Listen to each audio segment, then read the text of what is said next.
Ready when you are. Okay.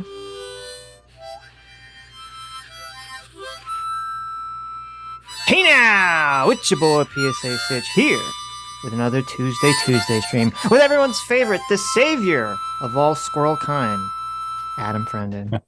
Interesting story today. Yeah.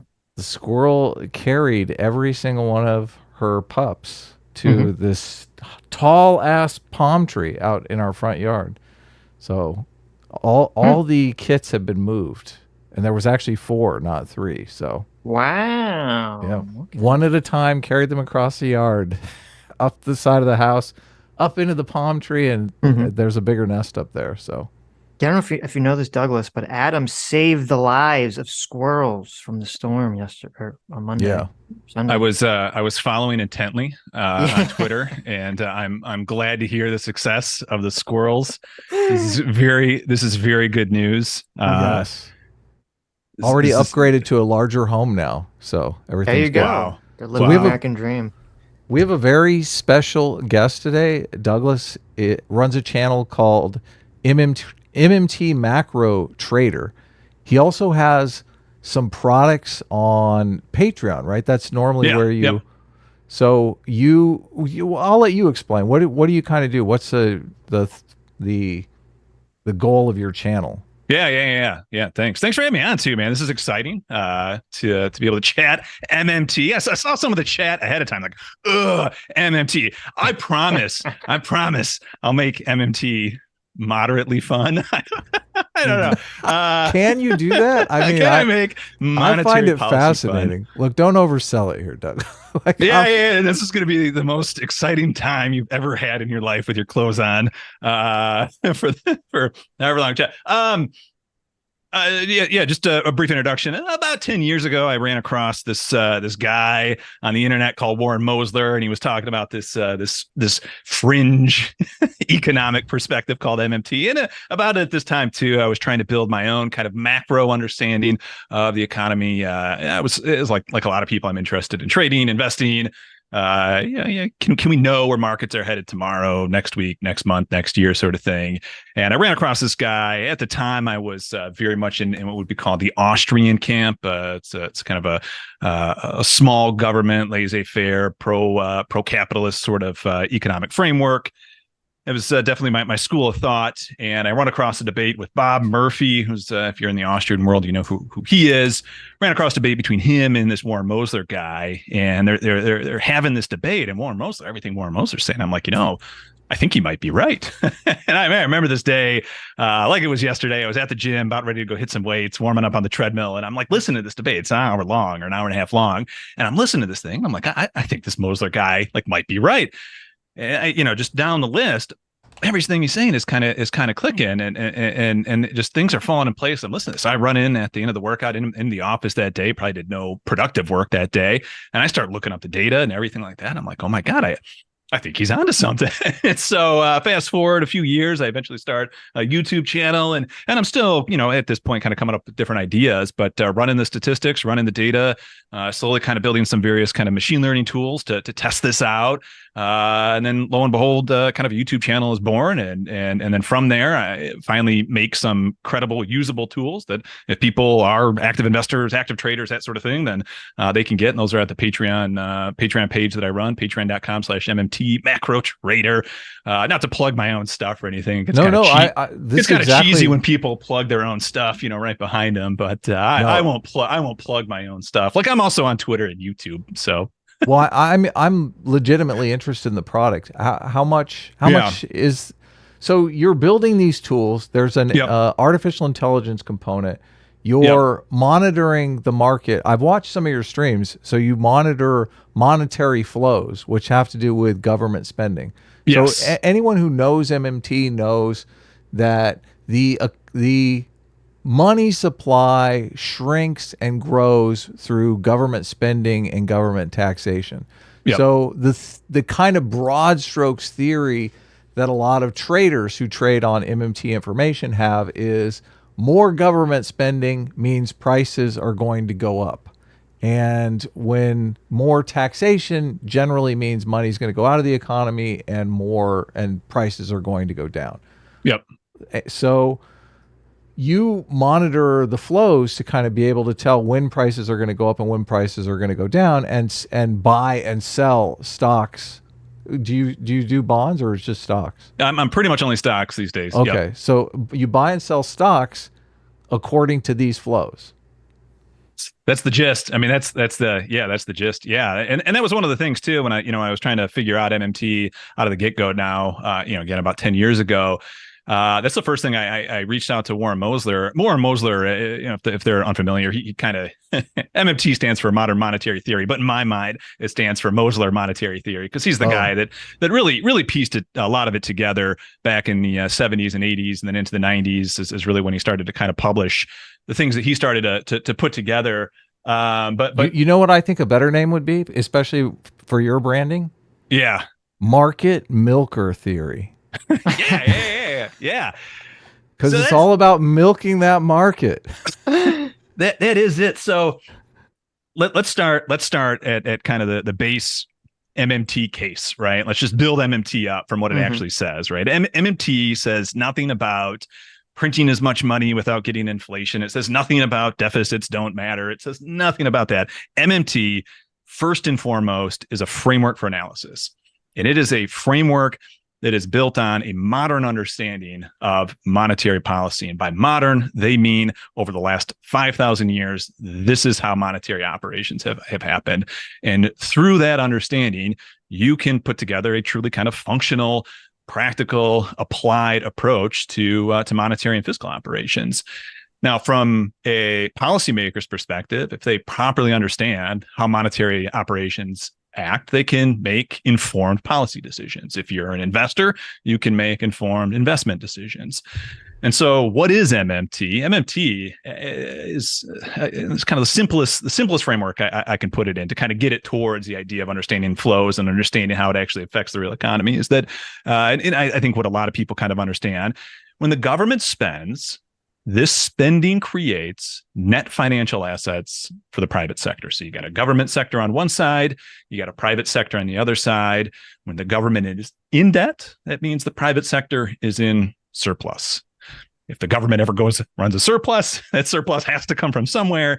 If it's not coming from exporting goods and services to the rest of the world, that means it's coming from you and I, right? They're in surplus because they are getting that surplus from somewhere, and that would be you and I. Right. So just to simplify it here. So if the government decides to liquidate the deficit, right? In order to do that, they would have to tax back all of the money that they've spent. So if they started taxing us like drunken sailors, the first thing everyone would have to do is they have to go to their financial portfolio and start selling stocks to pay those taxes, right? Yeah, it would not be fun. So then the price of those stocks would tangibly decrease as everyone rushes out to sell the stock to pay the taxes. It's probably what happened. Yeah. There is, okay. This is a good question. This is a good question. Go ahead. My question, so that government spending goes into the market to buy stocks. But if, let's just say the government decided it was going to liquidate the deficit in one day and it was going to basically tax everybody, whatever it is, there would be obviously chaos as people are liquidating financial. Yeah. But would those financial assets crash to the point where they actually wouldn't have enough to pay off the deficit? It seems like that could be a possibility. All right, so this is a good question. Some of the kind of the more right wing Austrian types that I've had debates with. This is kind of the thought experiment they have. If we completely paid off, and apparently Andrew Jackson did this 200 some odd years ago. Did you get that from my live stream? Did you get that from my reading? I didn't. Someone else, one of the other Austrians that I had a recent discussion debate with, which should be up soon. There's Bob a book Murphy. on this. Yeah. There's a book on this. Yeah, so do you know the answer? Like the Austrians will often say, I'll let you continue and I'll see if you know it already. So I don't know what actually took place in Andrew Jackson. I wasn't alive back then. Okay. But there's a book on it. There's a book. Is there? Okay. Yeah, okay. Totally. I mean, my guess is on the very short run, there might have been a little bit of a pop, maybe 2 to 5 years of kind of economic activity, and then a terrible drop probably within, I don't know, 6 months to 3 years would probably be the window, I guess. Maybe I'd say that you'd get some economic activity that could last, and then you'd get a massive unsustainable contraction. That would be my guess as to what actually happened. Let's stick on this for a second here. So a lot of the Austrians do. I often say that and I know it's not a perfect 1-for-1, but I often say that the deficit is the money supply. I like it. People always reject that because they're like, there's M1, there's M2. But I mean, just you can broadly think of it as the money supply, because if they paid off the deficit, there would be no money supply. A lot of the Austrians step in, and Anthony Davis did this with me on Twitter. Mm-hmm. And he said, well, what happened when they paid off the deficit? And like Andrew Jackson paid off the deficit at this time, so they had no money supply. And I thought, well, that's a pretty good question. Let me dig in here. So I read a book on the bank war with Andrew Jackson. And yes, when he paid off the deficit, what happened was the states all created their own money. So there was all this state currency floating around, and they printed so much money that they caused one of the greatest depressions in American history. So like they're kind of what I would expect would happen. Yeah. Yeah, exactly. Yeah, so it makes perfect sense that they did liquidate the federal money supply. Yeah. All right. Couple things here. The money supply thing is a good one. I'm glad you brought that up. One of the things you'll find in MMT literature is a complete absence of a discussion of M1 and M2, because it's a terrible measure of money supply. Right. What it effectively measures is bank deposits. And that's not really helpful. What is it? Just explain for the audience what M1 and M2 are. I really don't know the full definition of both, but okay. I know M1 I think is currency in circulation, maybe something else, and then M2 also includes deposits. So right. I know those. Yeah, bank deposits. Yeah. I know those are the two. And again, as an MMTer, we don't care about M2. M2, a good analogy for how MMTers see M2. Whenever we go flying, and if the airplane doesn't have the GPS built into the airplane, our kids like to get on their devices and see if they can see where the airplane's at on like Google Maps, right? But all you see is a dot. Right. You don't actually know where the plane is headed. Right. So if I were to then, send that out to Twitter, hey, Twitter, look at, we're flying somewhere. Here's this dot on a map. Where are we actually flying? No one would know. It's a meaningless measure of money, because it's not the measure of money that matters. It's the flow that matters. And right. M2 isn't going to show you that flow. In particular, it's M2 is effectively deposits. And the flow of deposits, if you're going to measure that in any meaningful way to understand, some sort of causal effect, you have to understand where what I'm going to call fiscal flows, where the government spending is. Because if I have $100 on deposit and I go buy a treasury with that $100, that's going to decrease M2. But no money went away there. I still very much have money. If they printed out treasuries and all I had was that $100 treasury, and that's all I had to pay with, no one's going to be like, nope, I'm not going to take it. It's right. Money that pays interest. M2 is treasuries. M1 is currency. I don't think. I think if I buy a treasury with my deposit, that would decrease the deposits and therefore decrease M2. I could be wrong about that. Again, you're just not going to hear any discussion of M2. But let's talk about. Okay. Are you sure about that? I'm looking it up now, but I'm just. Does M2 include? What is M2? M1, M2, M3 is a measurement of the United States money supply known as money aggregates. M1 includes money in circulation plus check deposits in banks. M2 includes M1 plus savings deposits less than $100,000 and money market mutual funds. M3 includes M2 plus large time deposits in banks. So that would be bank reserves, right? I don't know what the definition of M3 would actually include. Okay. Maybe if there are some monetarists in chat, they can clue us in. They are people are chiming in chat. Okay. But. Okay. I'm pretty certain that if I buy an asset like a treasury with a deposit, that would decrease M2. I do feel moderately comfortable saying that, confident saying. Maybe I'm wrong. Let me know. Well, isn't it just a asset swap?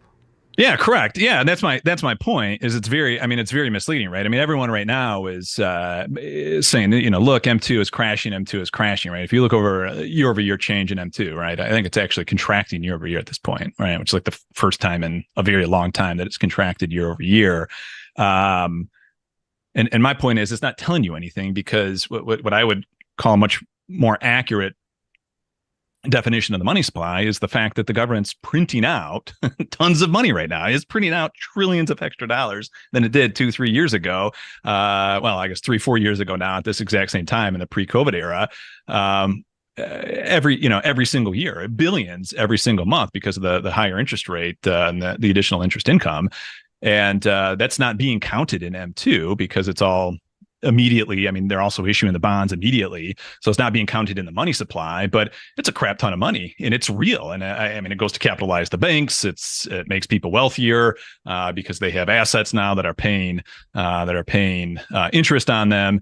So, and that was actually, I mean, going back to the trading stuff months ago now, actually at the end of 2022, I put out on my Twitter, my Twitter page, and it's one of the tweets that will be pinned. I have a little thread there that's pinned. That was my kind of bull case for 2023. While everyone was calling for a recession, it was very clear to me, because they saw things like M2 contracting, like the money supply is contracting, this is going to be terrible, and the Fed's going to raise interest rates, this is going to be terrible. I'm saying no, M2 is a terrible measure of money to begin with, and two, the government's just printing out loads of money right now, because of interest rates. Yeah, because of the higher interest rates. Yeah. Let me swing all the way back, because I want to make sure that we have the base case, the groundwork built up for kind of what MMT is and how MMT sees money. Look, we talk about MMT on the show, and the chief complaint that we get is that people don't really understand it. We're talking about it at too high a level. So I had kind of hoped maybe you could help us get past that, and you could explain it just simplified. Yep. Let's do it. Let's do it. Like when I say things like, that's just an asset swap, and people are like, what the hell is that? Yeah. The kind of one of the most, I mean, there are a handful of very important observations that MMT makes. Hold on. Let's start here. Let me just ask, like, one of the common charges that I get is that MMT is not in any way unique. The only thing MMT says is said by neoclassical economics or Keynesian economics, and it really has nothing new to offer. What is unique about MMT? The only thing that's actually truly unique that no one has ever stumbled across before Warren Mosler stumbled across it truly is the fact that when the government issues treasuries, that is a reserve drain for the banks. That was a unique observation by Warren Mosler.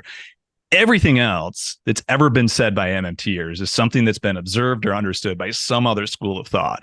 MMT is just bringing all these schools of thought together and stating in today's situation that a lot of the things that we hear, whether it be mainstream media or politicians, are just factually inaccurate, right? That, we have to borrow to spend, or, we're spending today and our kids are going to have to pay it back tomorrow, or China owns us because they own a bunch of our debt, right? I mean, that's really where kind of MMT started from a popular standpoint, is just to kind of debunk those myths, right? We're not run like a, kind of the common analogy. We're not run, the monetary system is not run like a household. That is a infactual, a very misleading 180-degree opposite analogy for how monetary operations and the economy actually works. Spending comes first seems like a unique thing that MMT has, that most people believe taxes, before the government can spend $1, it has to tax $1. Yep. Most people believe that. MMT is the first system that really just turns that on its head and says, no, the government spends first and taxation is the last part of the puzzle. Is that unique to MMT? I don't remember reading about anything like that in neoclassical economics. Yeah, I don't think neoclassical economics would have understood that point. I do think they think like I don't know where they actually think money comes from. I think that's one of the big things a lot of MMTers, how they eventually become MMTers out of the neoclassical world, is they don't have an answer for kind of where money comes from. Technically, though, that observation is not unique. Before let's just say kind of monetarism took off. So before, let's just say the 1900s, it's pretty well known. At least you see it out there that it's pretty well known that the government spends and then taxes back that spending. That's kind of what government spending is. It's not until kind of the rise of modern neoclassical understanding and monetarism where this idea is that money is something like gold, and that extrapolates out, and that's why we're all familiar with that, because that's what was embedded in the textbooks. That's what the neoclassicals built upon, and MMT kind of just rediscovered this reality. So in one sense, yeah, MMT is very much on the front of saying, look, you got this backwards, and so this is a point I want to get at. The criticism is fair that MMT doesn't say anything new. That's true. But we've also been having, from Obama to Rand Paul to, you name the politician over the last, at least my lifetime as an adult, 25 years that I've been in observing the political and economic world around us. Every single person has always said, oh, we're just going to have to borrow from China. Our kids are going to have to pay this off, yada, yada, yada. So clearly, MMT is saying something new to today's audience that no one else is saying, because those things are just factually inaccurate. And if a politician is saying that we're going to run out of money or whatever, that is just inaccurate, a stupid thing to say, and completely misses the details of the monetary system and how it actually operates. And so, yeah, if anyone says this is new, then I'm just going to say, well, where the hell were you when Obama was saying that we just don't have any more money to borrow, that China's not going to lend us any more money, or when any politician, left or right, is saying these nonsense things, where were you to quickly say, no, you're not correct? No one was saying that. Are you afraid of overspending at all? I mean, I do think about overspending in terms of resources, how MMT explains it. So that is the one spot where we have limited resources, right?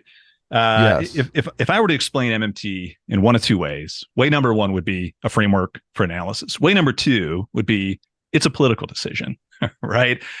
And the political decision part is we have a political decision to make. We don't have a financial constraint in this country. That is not something we have. As a country that issues its own currency, as a country that taxes back its own currency, as a country that doesn't I think, though, to anything. When people say, we don't have the money, what they're thinking, though, is that we have a resource constraint. I understand that we don't have a monetary constraint, but we do actually have a resource constraint. Like I have been communicating with a lot of people with this new understanding of MMT, and I mean, it's difficult for me to say, what is the right size of the deficit? Obviously, I believe that the deficit can be too small, but there is obviously the deficit can be too big as well, depending upon the number of resources. Our government, though, doesn't really keep track of any of the resource side of the equation, which is just bonkers as far as I'm concerned. So the way I would put this then is that the size of government, the spending in government, needs to be as big as necessary to get to full employment or near full employment, right? Because you're viewing employment as a resource that's going wasted. Yeah, exactly. Yep. Yeah. Okay. I mean, it is. So right now we target inflation, right? And then we target employment. I would switch those. I would say the government needs to spend to ensure employment, that we are always fully employed, with the hope, not even the hope, but with the mandate that when we do reach full employment, and we're at full employment, that employment be able to flow into the private sector, right? So we should always prioritize the private sector. If the private sector isn't there for whatever reason, whatever the business cycle might be, we should be prioritizing the private sector. But if the private sector isn't there to employ, we should employ via government spending, and that would be my case. And that's kind of like the reason for this is because unemployment by definition is You're looking for dollars and you can't find dollars for work, right? Or for hire, right? So you're willing to work for dollars, but there's no one willing to hire you for dollars, right? It's the fact that those dollars are not in existence. That's why you're unemployed. And the reason they're not in existence is because the government isn't issuing them, right? So it's the government that causes unemployment, and we want full employment. You want full employment. Yeah. Okay, I want a 3-day work week. Yeah. Look, and I've talked to Warren Mosler about this, and I'm skeptical of the job guarantee because obviously you're going to have to turn labor into some sort of product that adds to the GDP. If you hire people to dig holes in the ground and they don't actually improve the pile of stuff that the money is being spent to buy, you could still get inflation, even though you've got full employment. You very well could get inflation. I would still argue that unemployment is worse than inflation. I would argue that 2008 was worse than 2022.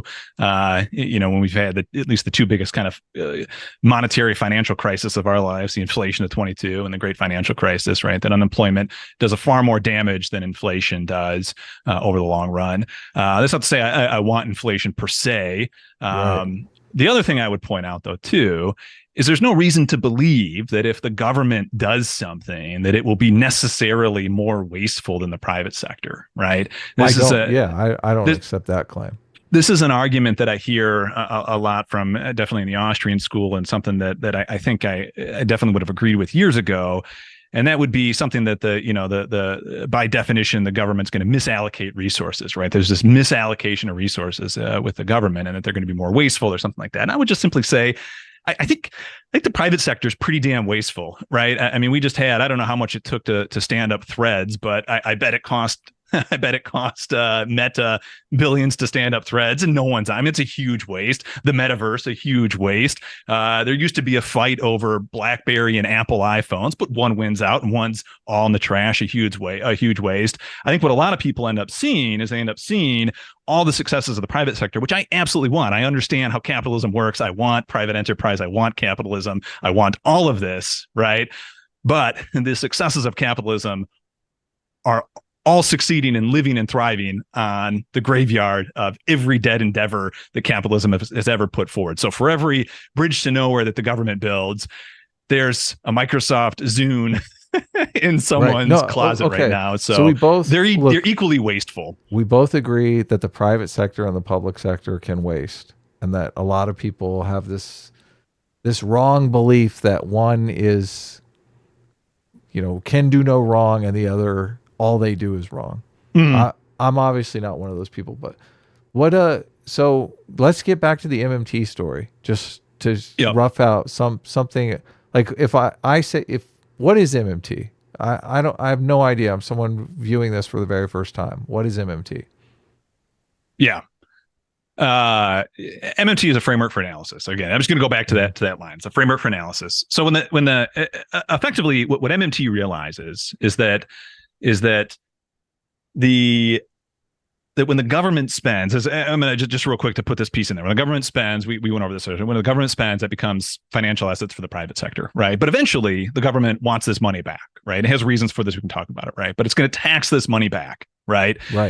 Right. So it's going to create this currency that it's going to say, look, in a year from now, you got to give me, I'll pay you $100, but in a year from now, you got to give me back 10 of them, right?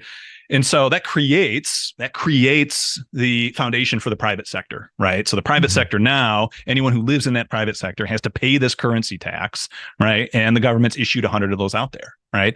And the government says, I want 10 of those back. And so that's going to create people to work for them. And that's awesome, right? I mean, it's going to create innovation. It's going to create everything we want out of the private sector. But eventually that money, they want their $10. They want their $10 back.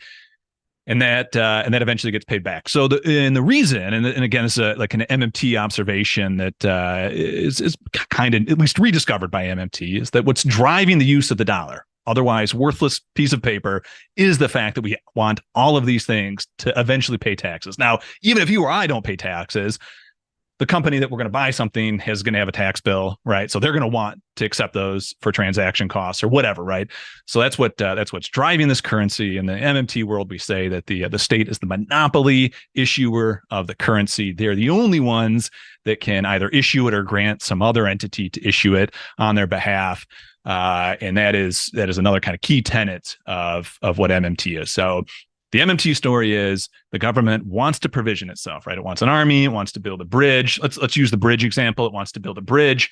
It's going to issue that currency out to the bridge maker. The bridge maker is going to build the bridge for the government. The government now has the bridge, which is their asset. They have a liability on their balance sheet, which is now, let's just say it was $1 billion bridge. So they have a liability of $1 billion, and the bridge maker now has a financial asset. They used to have, whatever materials they needed for the bridge. They now have a financial asset, which is that $1 billion. And voila, you have a functioning state economy with a currency. And from there, that bridge maker can use that, $1 billion. They can use that $1 billion however they choose. Likely, they will deposit that in the bank. And now all of a sudden, you have a capitalized banking sector as well. So in summary, 60 seconds, government spends, that becomes net financial assets for the private sector. The private sector will save that money, invest that money, put it in the banking sector. That creates the foundation for the banking sector. The banking sector then is what, ultimately you and I would go to get money, right? If you and I have an idea, we're going to get a loan from a bank. We can explain that. Your conversation that I listened to with Anthony Davies really messed that part up. We'll get into that, exactly how banks make money, don't make money, how that process works. But we'd go to a bank to come up with the next iPhone or whatever to create that. We'd get a loan, we'd create that, and that creates the private sector that we all love. And then eventually the government's like, hey, I want my tax for whatever reason, and they're going to get the tax back, and that's how the cycle happens. Well, and if they tax back the entire $1 billion for the bridge, because our whole economy is $1 billion now in this thought experiment for a bridge, then the money supply is gone, right? Because there's no. Technically, no. All right, let's do it. Because it's a really good question. Okay, what has been depleted is net financial savings.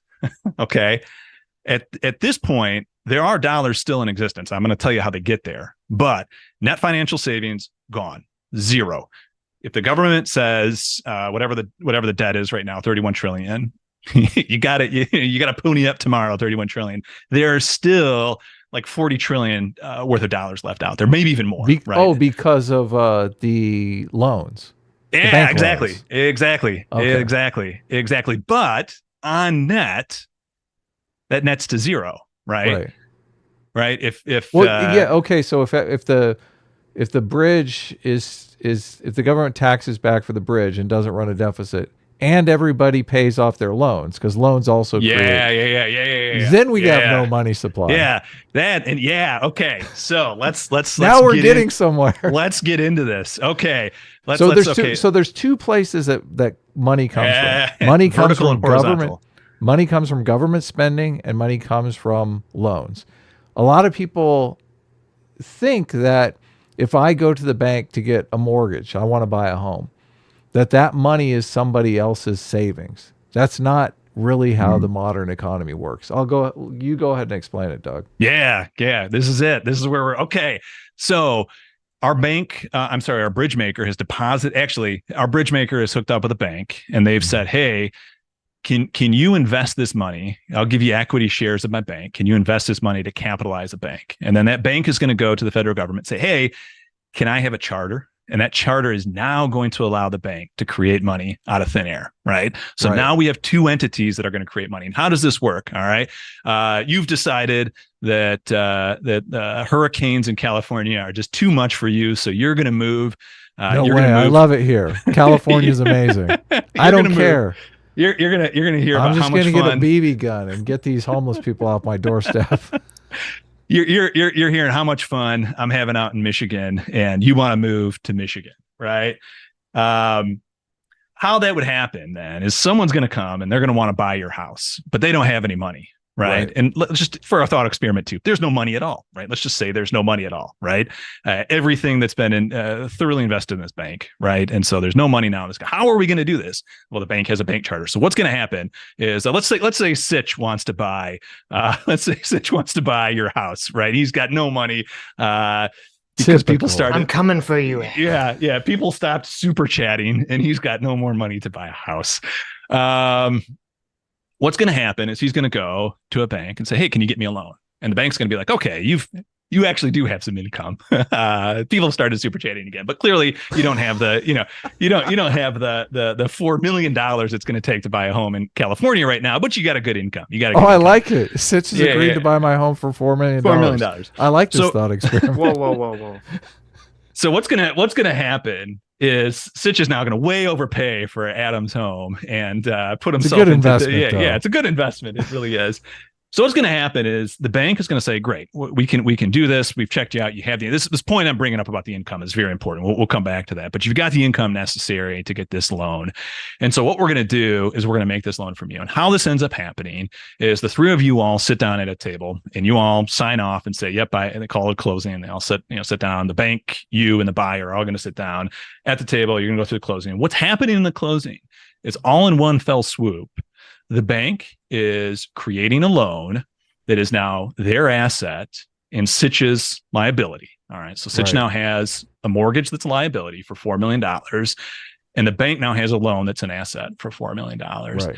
The bank also now has a deposit of $4 million, which is your deposit, Adam, now your asset, which is now $4 million. So in our thought experiment, for at least a brief moment, we had no money on the table at all. Now we have $4 million in financial assets.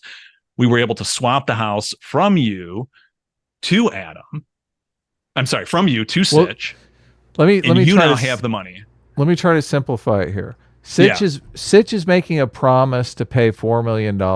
That promise, that piece of paper, is worth $4 million.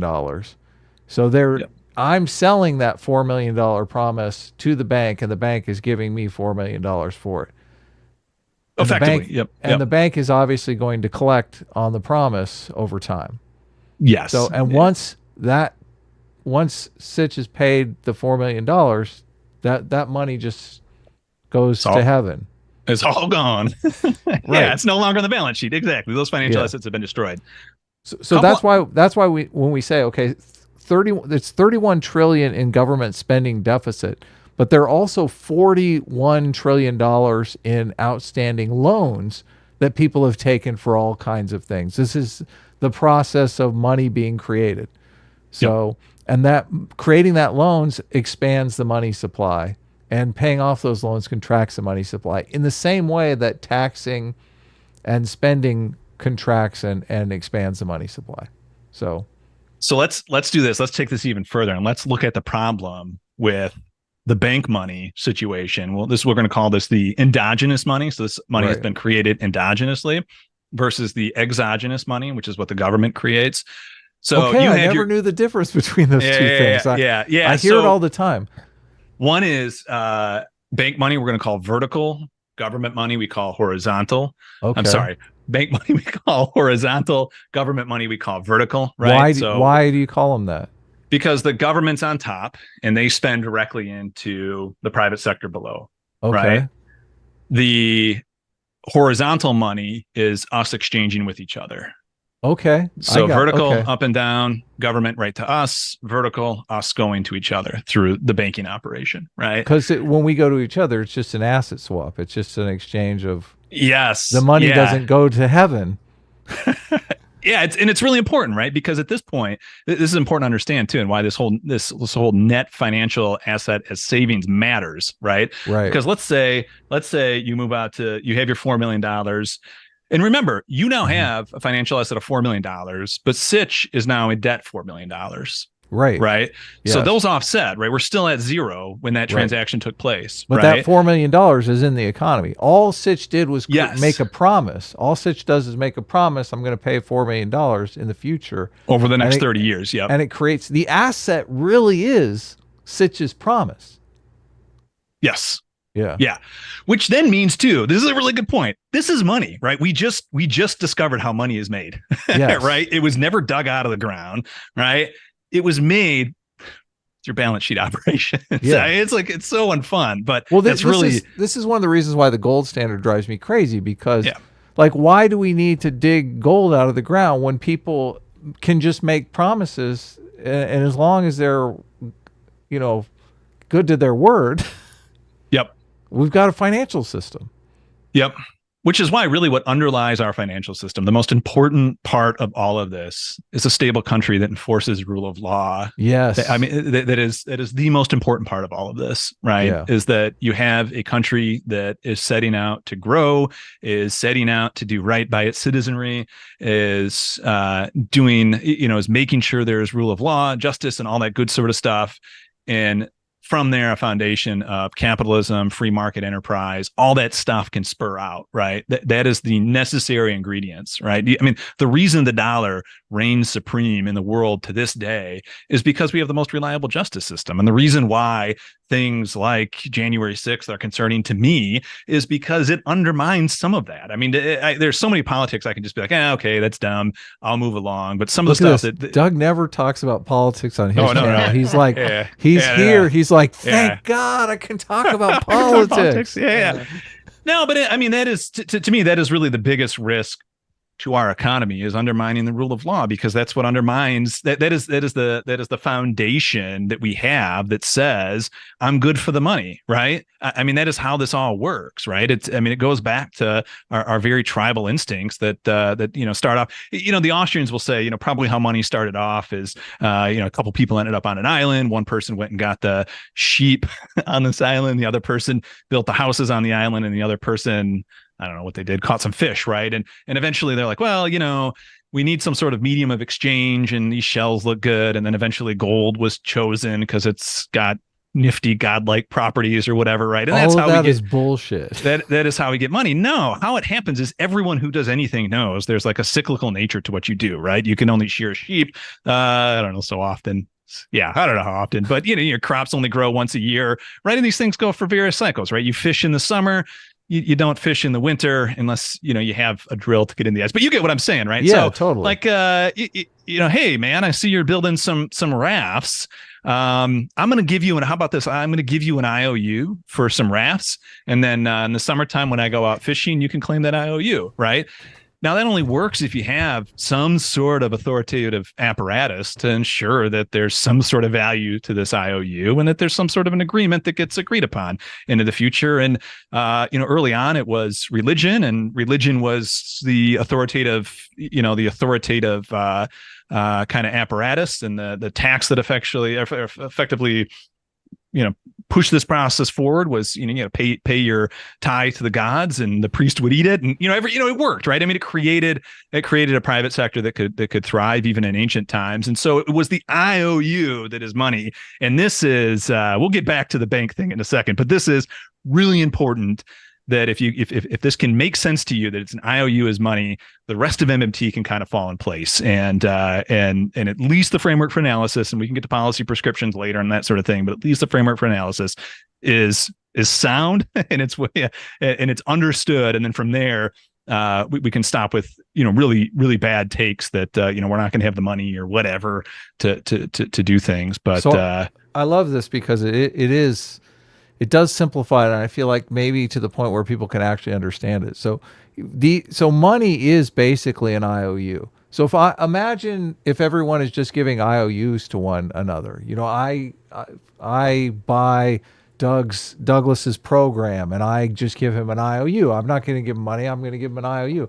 So if enough faith is placed in my IOU, he can give that IOU to somebody else and buy something else. That's basically how money comes into existence. It's just these floating IOUs. Yep. So, and linking it to the justice system is perfect because, as long as we have the rule of law, as long as we have some assurances that people are going to keep their promises, then the whole system works. Yes. Yep. So you wanted to move on to government spending? We got to come back to this too, because there was some good stuff on this whole thing too. Because I don't know what chat's saying, but I know a common retort to this, or just, I mean, a common thread here is, what about the gold standard, yada, yada, yada, right? But don't. Well, don't, I want to, yeah, you saw us on Twitter. Like, I want to come up with some debate strategy to debate some of these gold standard people, just because it is a constant. I don't get I don't think in terms of that. I understand what they want. Like, they want basically to think that their money has some sort of, well, they're worried about inflation more than anything. But Yep. I don't necessarily know the way to fight that. I'm going to put a link to the chat in the Zoom chat. So if you want to bring the chat up, you can. So you can see what people are saying. I get so distracted during my own live streams watching so chat. But you don't have to. I'm somewhat. If there are keeping good eyes questions on that are coming out, by all means. Well, there's the Zoom chat. No, you don't have to look at our chat. You can ignore our chat. Send them my way. Well, no, I put our chat in the YouTube Zoom chat if you want to bring it up. But you want to read some of the super chats? I mean, there's Bricknose is like $50. So Bricknose for $50 says, my big question with MMT is, how does it compare in stability to previous economic systems? What concrete proof is there that it works in practice? And is it already being implemented anywhere as the driving economic philosophy before the USA adopts it? Well, it already is adopted, though. I mean, MMT is how the United States runs, even though politicians don't necessarily believe it. That true, is right? Correct. That is a correct answer. All right, I'm gonna get myself in some trouble. Why not? Let's have some fun. Okay. There are some politicians that I wish just kind of never got on our side. As far as MMT goes, are you talking about AOC?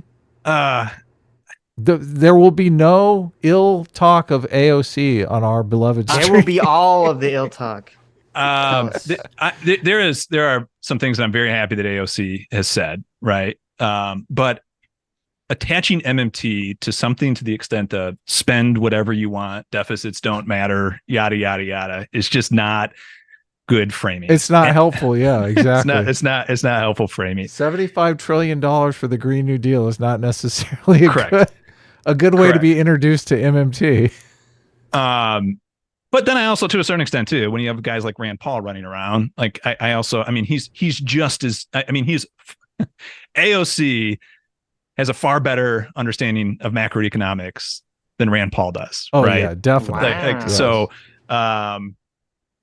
but there's also things that just are not helpful in terms of the framing from a political side to say, I guess really, the only thing that really bothers me is to call any government policy idea an MMT idea. There is no such thing as an MMT government policy idea, right? MMT just explains the monetary system as it operates today, right? I've yet to see or have a debate or have a discussion with anyone who's shown me that the tenets of MMT are theoretically incorrect, right? And I don't have any. I'm not a far left guy. Like, that's not my. I'm not in this for the leftist activism side. Well, you're worried about January 6th, so obviously you have to be somewhat of a far left guy. Exactly. At least by our chat standard, but anyway. Yeah. But I'm not. Anyone could have done that. It didn't have to be Trump. I mean, it could have been anybody. Could have done that, right? But I mean, at the end of the day, and it was going to happen sooner or later. But the reason is too, to get to that point, why January 6th is concerning, and not January 6th per se, but what it means is what underlies that whole agreement, right? This way in the MMT world, we call this reciprocity, right? I'm paying you back for what you did for me, right? You did a solid for me, as the kids say. At least they did back when I was a kid. I'm helping you back now, right? The whole reason that works, and the whole reason this whole dollar thing works, that it's able to, we're all able to settle on this dollar, is because the government collects it for a tax, and they're going to say, hey, if there's a business fallout here, right? Let's say, Sitch, you bought Adam's house and it turns out because of the hurricane, it's all flooded and he didn't disclose that. There's a legal system that you can go to and say, hey, I didn't get what I paid for here, right? And the reason that legal system is so important is because that actually gives the value to the dollar, right? That's what's giving the value to the dollar. The fact that the fact that you can go you can be made right if you've been made wrong in a business decision is what is driving that currency. I mean, that's why at this point the Chinese yuan is not going to take over, because there's no guarantee that if you have a bad business deal, that there's going to be any sense of proper justice in that situation. But in the U.S., for the most part, we have that. It's absolutely eroding. I don't disagree, and it's both sides. It's the left and the right. No disagreement there. I'm, for the most part, Adam, I'm probably like you. I'm a leftist guy who's fairly upset at the left because they're undermining the very things that they should uphold and promote more than anything else if they truly want the progressive steps forward that they need to make a better society. And the most important thing is just a fairness in the justice system. And that, from an economic standpoint, that's so critical. A lot of the big MMTers that people should be listening to, or at least MMT adjacent, Nathan Tankis, Rowan Gray, they're coming at it from the legal side, and they're absolutely right to come at it from the legal side, because that is why we have this kind of amazing society that we do have, that we've been able to build, is because of that, and we are undermining it left and right, and that is concerning. And that's the only concern that I have with January 6th, is it does seem to undermine kind of that core credibility of what it means to have a fair justice system. But I'll digress there. Well, Going back to the question. So is the answer to the question that the U.S. has already adopted MMT, even if it's not? Yeah, exactly. So we already are. I mean, every time we spend on anything, MMT is right in how it operates, right? Even down to every detail of it, right? Well, but I think the question is, like, is there a country where the people in charge of fiscal policy have a conscious decision, like, I am understanding this through an MMT lens? I don't think there's a country. No. Okay. No. There's no country that's actively operating and saying, "Yep, we're an MMT, or we're aiming for full employment," or anything like that. Yeah.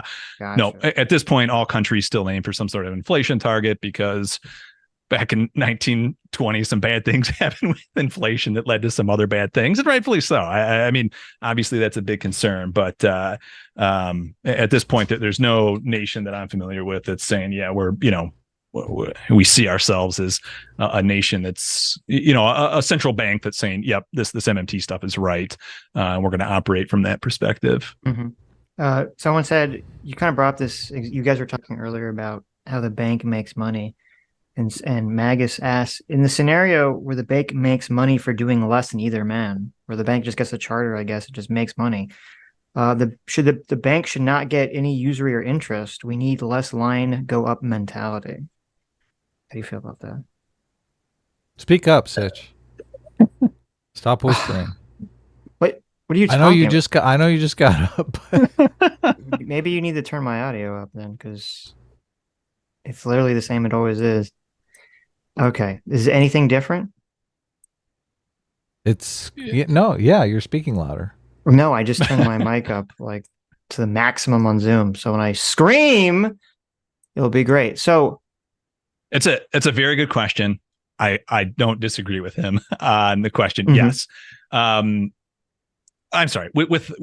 I do disagree with him. There should be interest charged. I mean, that's how the bank is.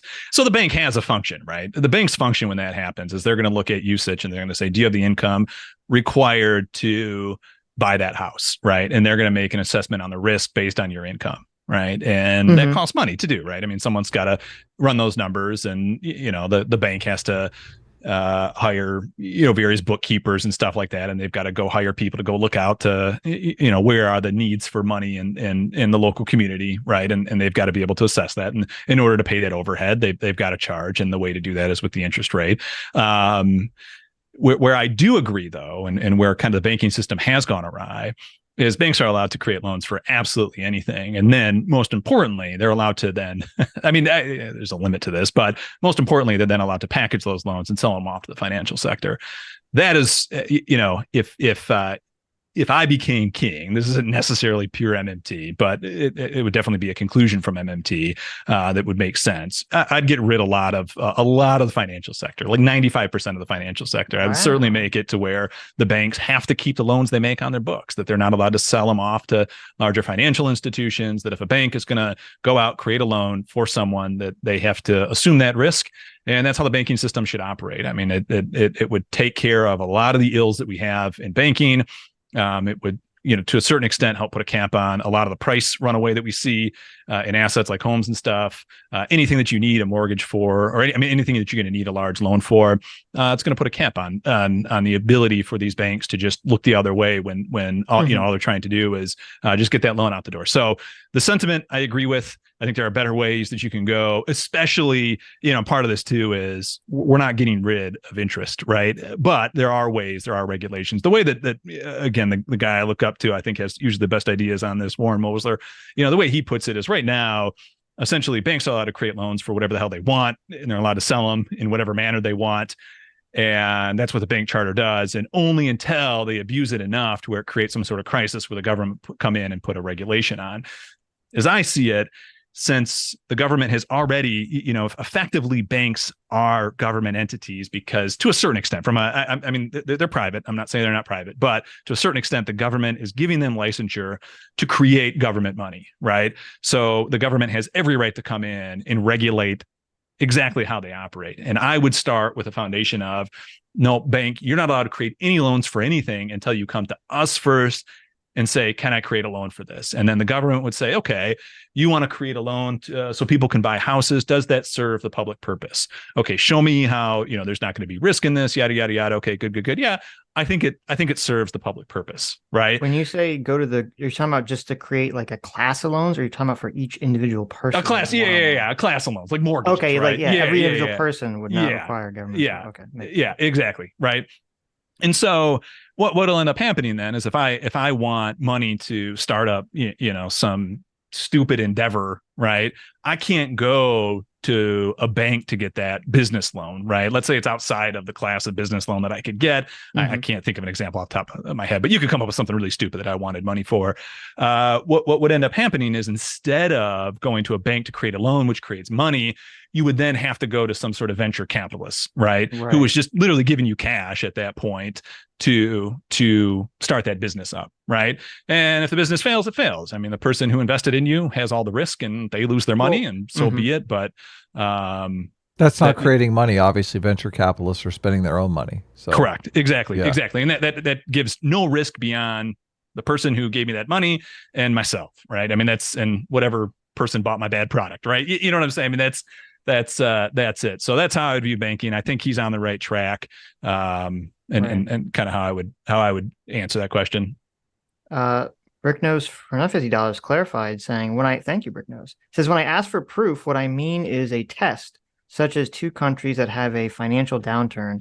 One treats it with a classical approach, another takes the MMT approach. Ooh, if we already are MMT, then our economic chaos is on MMT, right? Yeah. Okay. So for the most part, the financial system, the fiscal and monetary system is set up in a way where MMT, as we would say, by MMT, I think what he means is that the government is spending or something like that, right, to offset some sort of crisis, right? That's already under the theory of MMT. Like what MMT would prescribe to fix some sort of economic problem. Yep. So to a certain extent, we already have that in place, right? We understand that when there's mass unemployment that's hitting, right, 2008, COVID, right, that the government spent. So we have this thing called unemployment, right?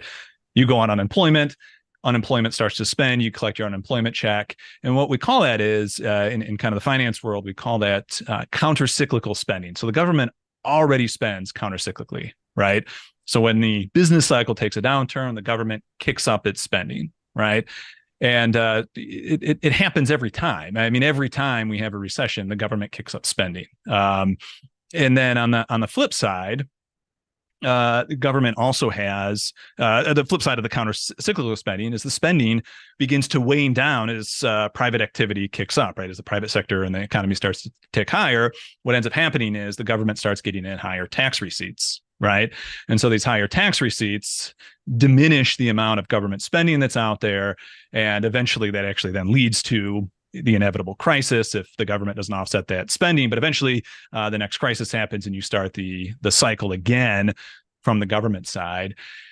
In the business cycle, on the other hand, is what's called pro-cyclical, right? So the business cycle, when things are going better, their assets are increasing. It allows them, the banking sector, to loan more because their financial sector, the financial side looks better. There's more income flowing through the economy, so profits look higher, right? So the business side, the spending is always pro-cyclical, pushing things up. And then on the reverse, when the unemployment hits, the business side is, again, pro-cyclical. So it's going with the cycle. It's pushing demand down, right? People are getting unemployed.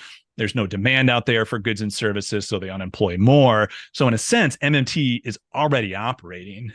What MMTers would say is there should just never be a financial crisis in the first place, like 2008, right? Essentially, 2008 could have just completely been offset if the government just cut out something like FICA taxes, right? That's $500 a month on the average paycheck, and that's what everyone needed at that point. So their houses, or they weren't going to go underwater on their houses, and not going to be able to pay the mortgage on their house, and that would have stopped everything until we could have, fixed the issues with the balance sheets for the banks, and we wouldn't have had a crisis. So that would be an MMT prescription. Maybe later we can start pulling up some charts and going over some of the going over some of the data too. And I mean, I can kind of demonstrate this in data form as well, and that might be helpful. But I guess like the question is, like in America, has there ever been a recession, or with the inflation, or some kind of issue that we had? And the people that are in charge of our financial policy, whether it be Congress or the Fed or whoever, did they say, okay, according to, neoclassical economic theory, it says we should do X. And according to MMT, it says we should do Y. And they chose to do Y, MMT instead. And then it showed that it worked. Like, has that ever happened before? This thought experiment is really, I mean, it's in that situation. First of all, we're having to guess what they mean by MMT, because MMT is a lens to look at the world. It's not really a prescription. It does. Yeah, like, but if okay, so there MMT, are countries in the world that peg their currency to the dollar. No. So okay. therefore, they don't have any sort of fiscal sovereignty because their currency is completely dependent upon what we do. We are not necessarily dependent upon what other people do because our dollar is free floating, not pinned to any commodity or currency. That's not what I'm saying. What I'm saying is, okay.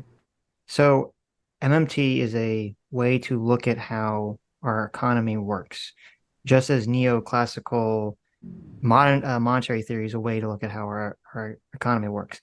And that these two things, to my understanding, have different views of how they believe things work. And if they have different views for how they believe things work, there should be different solutions presented for how to deal with different problems, or the same problem, right? Neoclassical economics generally believes that taxation comes first and spending comes last.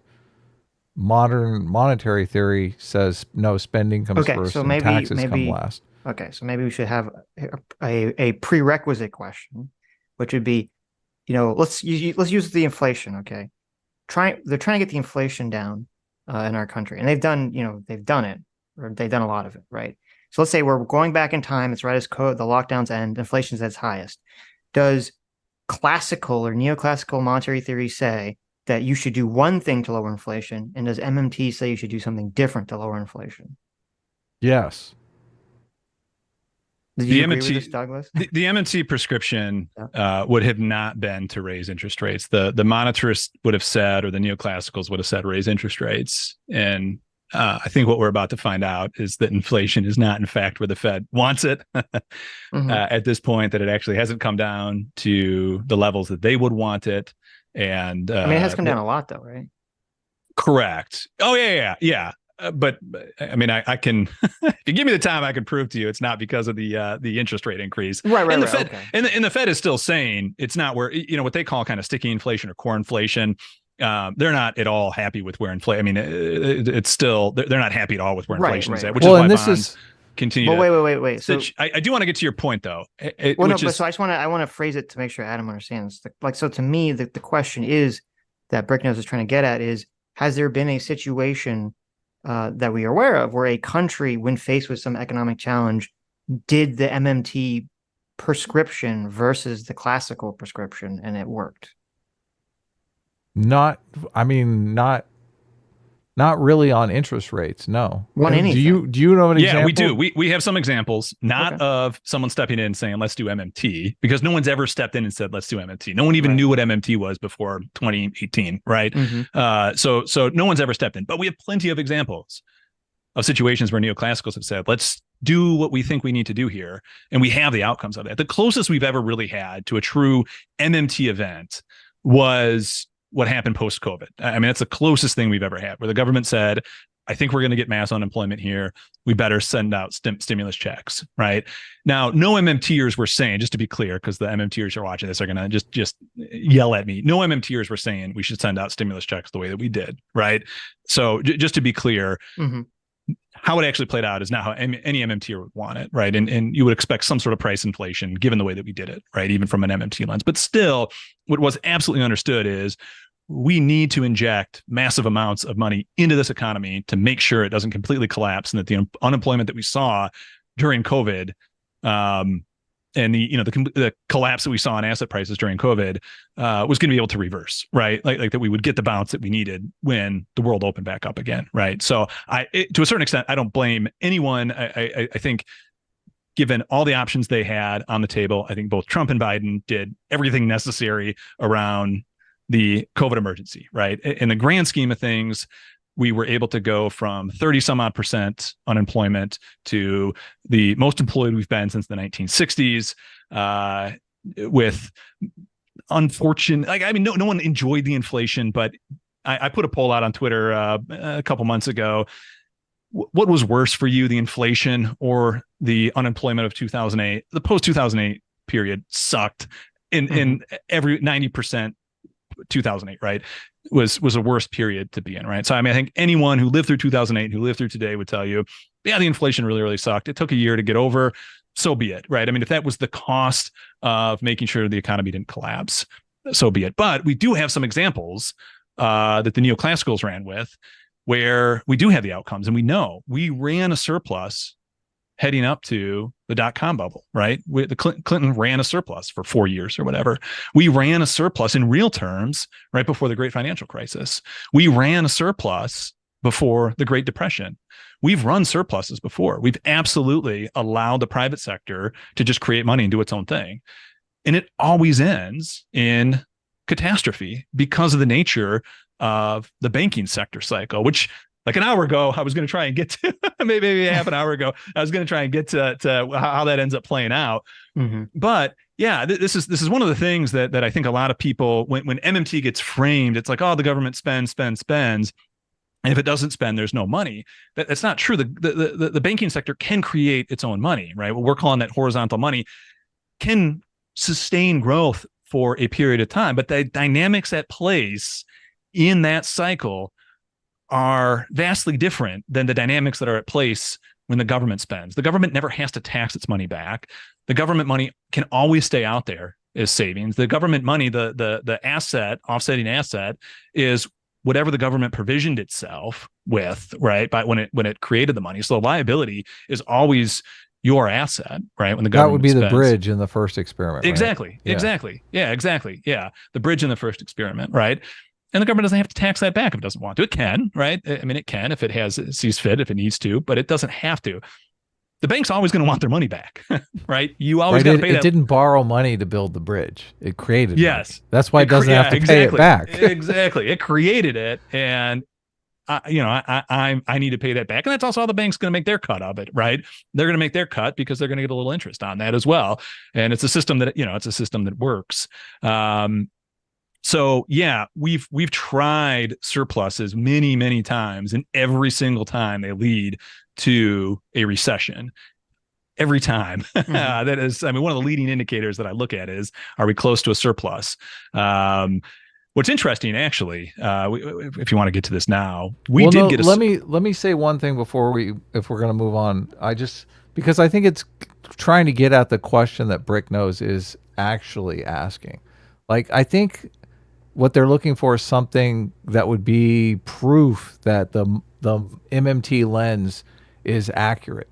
And I do think there's an example with the interest rates. Like there's there's a conflict right now between neoclassical economists and MMT economists, because they say raising interest rates will limit the number of loans going out, and that's the way that they're going to shrink the money supply or not grow the money supply. So as people pay off their loans, if no more loans are being made, the money supply is actually going to shrink. And the MMT people usually say, well, interest rates really don't have that big effect, and they also have a side effect in that when you raise interest rates, the government is literally spending money on the interest of the deficit. So if you have a $31 trillion deficit, you're going to get a lot of government spending, and government spending obviously grows the money supply. So the MMT economists say what the Fed is doing right now by raising interest rates to try to fight inflation is wrong. They should actually lower interest rates, and that would fight inflation because it would stifle the government spending on interest rates. So that would, yes, but no one's ever tried that, right, Douglas? Correct. Yes. Let's do this. I'm so glad you brought this up, because to a certain extent, there were a handful of us MMTers. Not everyone in the MMT camp agreed, but there were a handful of us in the MMT camp. Myself, you have Warren Mosler, a couple of guys I'm working with at the Applied MMT podcast, who all understood that as the interest rate started to rise at the end of last year, and everyone was calling for a recession in 2023, that we understood. We were buying stocks. We were like, the stock market's going to go up. Yeah, if you don't mind me sharing my screen, if that's all right, I'm going to share a Twitter thread that I posted that has some that kind of steps through this. Right? Is that good? Okay. Yeah. All right. Let's make sure. I think it should just. I should have it. Yeah. Let me just make sure I'm sharing the right screen.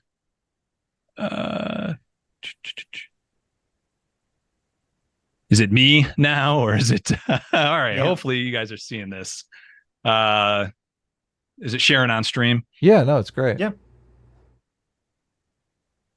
And I've got this. I can't hear anybody now. So you can't hear me? There we go.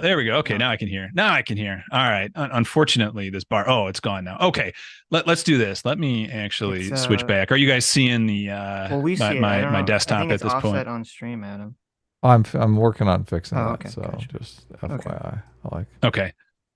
For whatever, I've got like the whole XLR setup, and for whatever reason, my audio does cut in and out while I'm sharing a screen. It's always been an issue. So if I don't hear it, hear you, let me know, and I don't know, Adam, wave your hands or something. But I'm just going to go through this. So hopefully I'm centered at this point. What I want to do, actually, this is one of the key things that I track right here. This is effectively the net deficit, right, for the U.S. government in real terms, right? So we're going back to 1970s. Gray bars, the gray shaded areas are going to be the recession, right?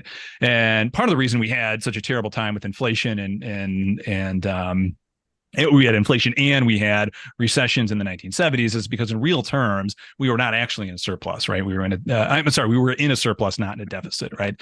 So let's just go through a few examples that we're all probably relatively more aware of in recent times. Wait, so the dot-com bubble, we ran a... Just 1 second, going back to the late 70s. So, because, when I've heard like Mark Blythe and people talk about this, they usually put the blame on inflation was very high because of labor's power.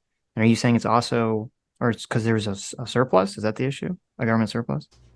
I gotta stop sharing. I'm sorry, man. You're cutting up so bad there when I was sharing my screen. No, Go ahead. No. Yeah. Whenever I've heard like Mark Blythe and other people talk about the late 70s economy, they point the finger usually at labor having so much power that it drove up the cost of employment, which is what drove up inflation combined with the oil embargo. And are you saying that there's another element there that's very key, which was that the government had a surplus? In real terms, yeah.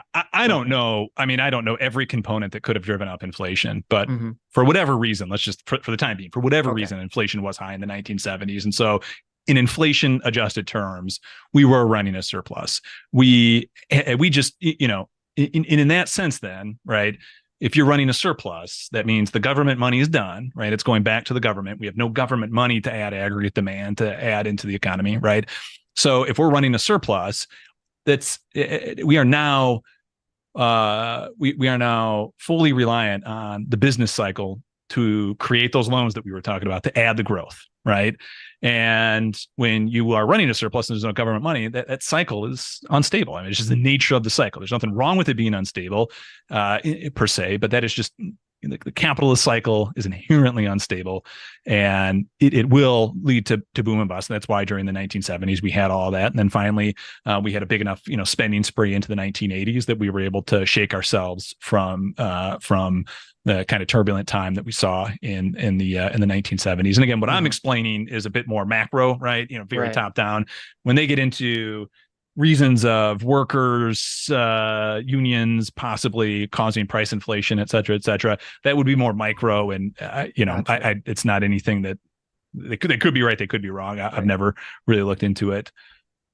So it was one of the key things, though, because people who get very confused about MMT or don't really understand it, is one of the key things to understand is that, when we hear politicians talk, they make it sound like we want to have a government surplus, and that's actually awful. You don't want to have a government surplus.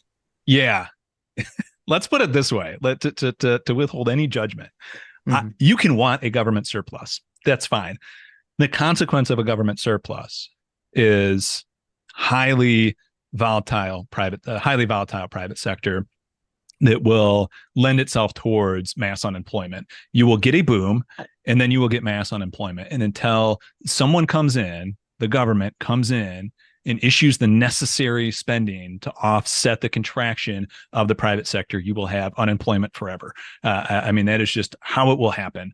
And again, we're defining unemployment in terms of people wanting dollars and are willing to work for dollars, but can't get that work, right? Because at this point, the only provider of those dollars is going to be the U.S. government, because the private sector is crashing and they've said we're done. And going back to that idea too, you don't have any income. The bank setup that we had, right, where the bank guy was going to look at your income, you don't have any income because you don't have a job, right? And so the new loan is never going to get created. Where is that income going to come from? The only place it can come from as the private sector contracts is going to be the government sector. So let me see if I understand this, because I'm not very economically literate. Okay. Essentially, we what still you're saying love is, you, Sitch. It's okay. Thank you. Essentially, what you're saying is, okay, if the government has a surplus, that means that the government's not lending out money. They're just taking in money, or they're taking in more money that they're lending. And that would mean that in order for people to get money, to borrow money, it'd be entirely reliant on whatever money exists already out in the private supply.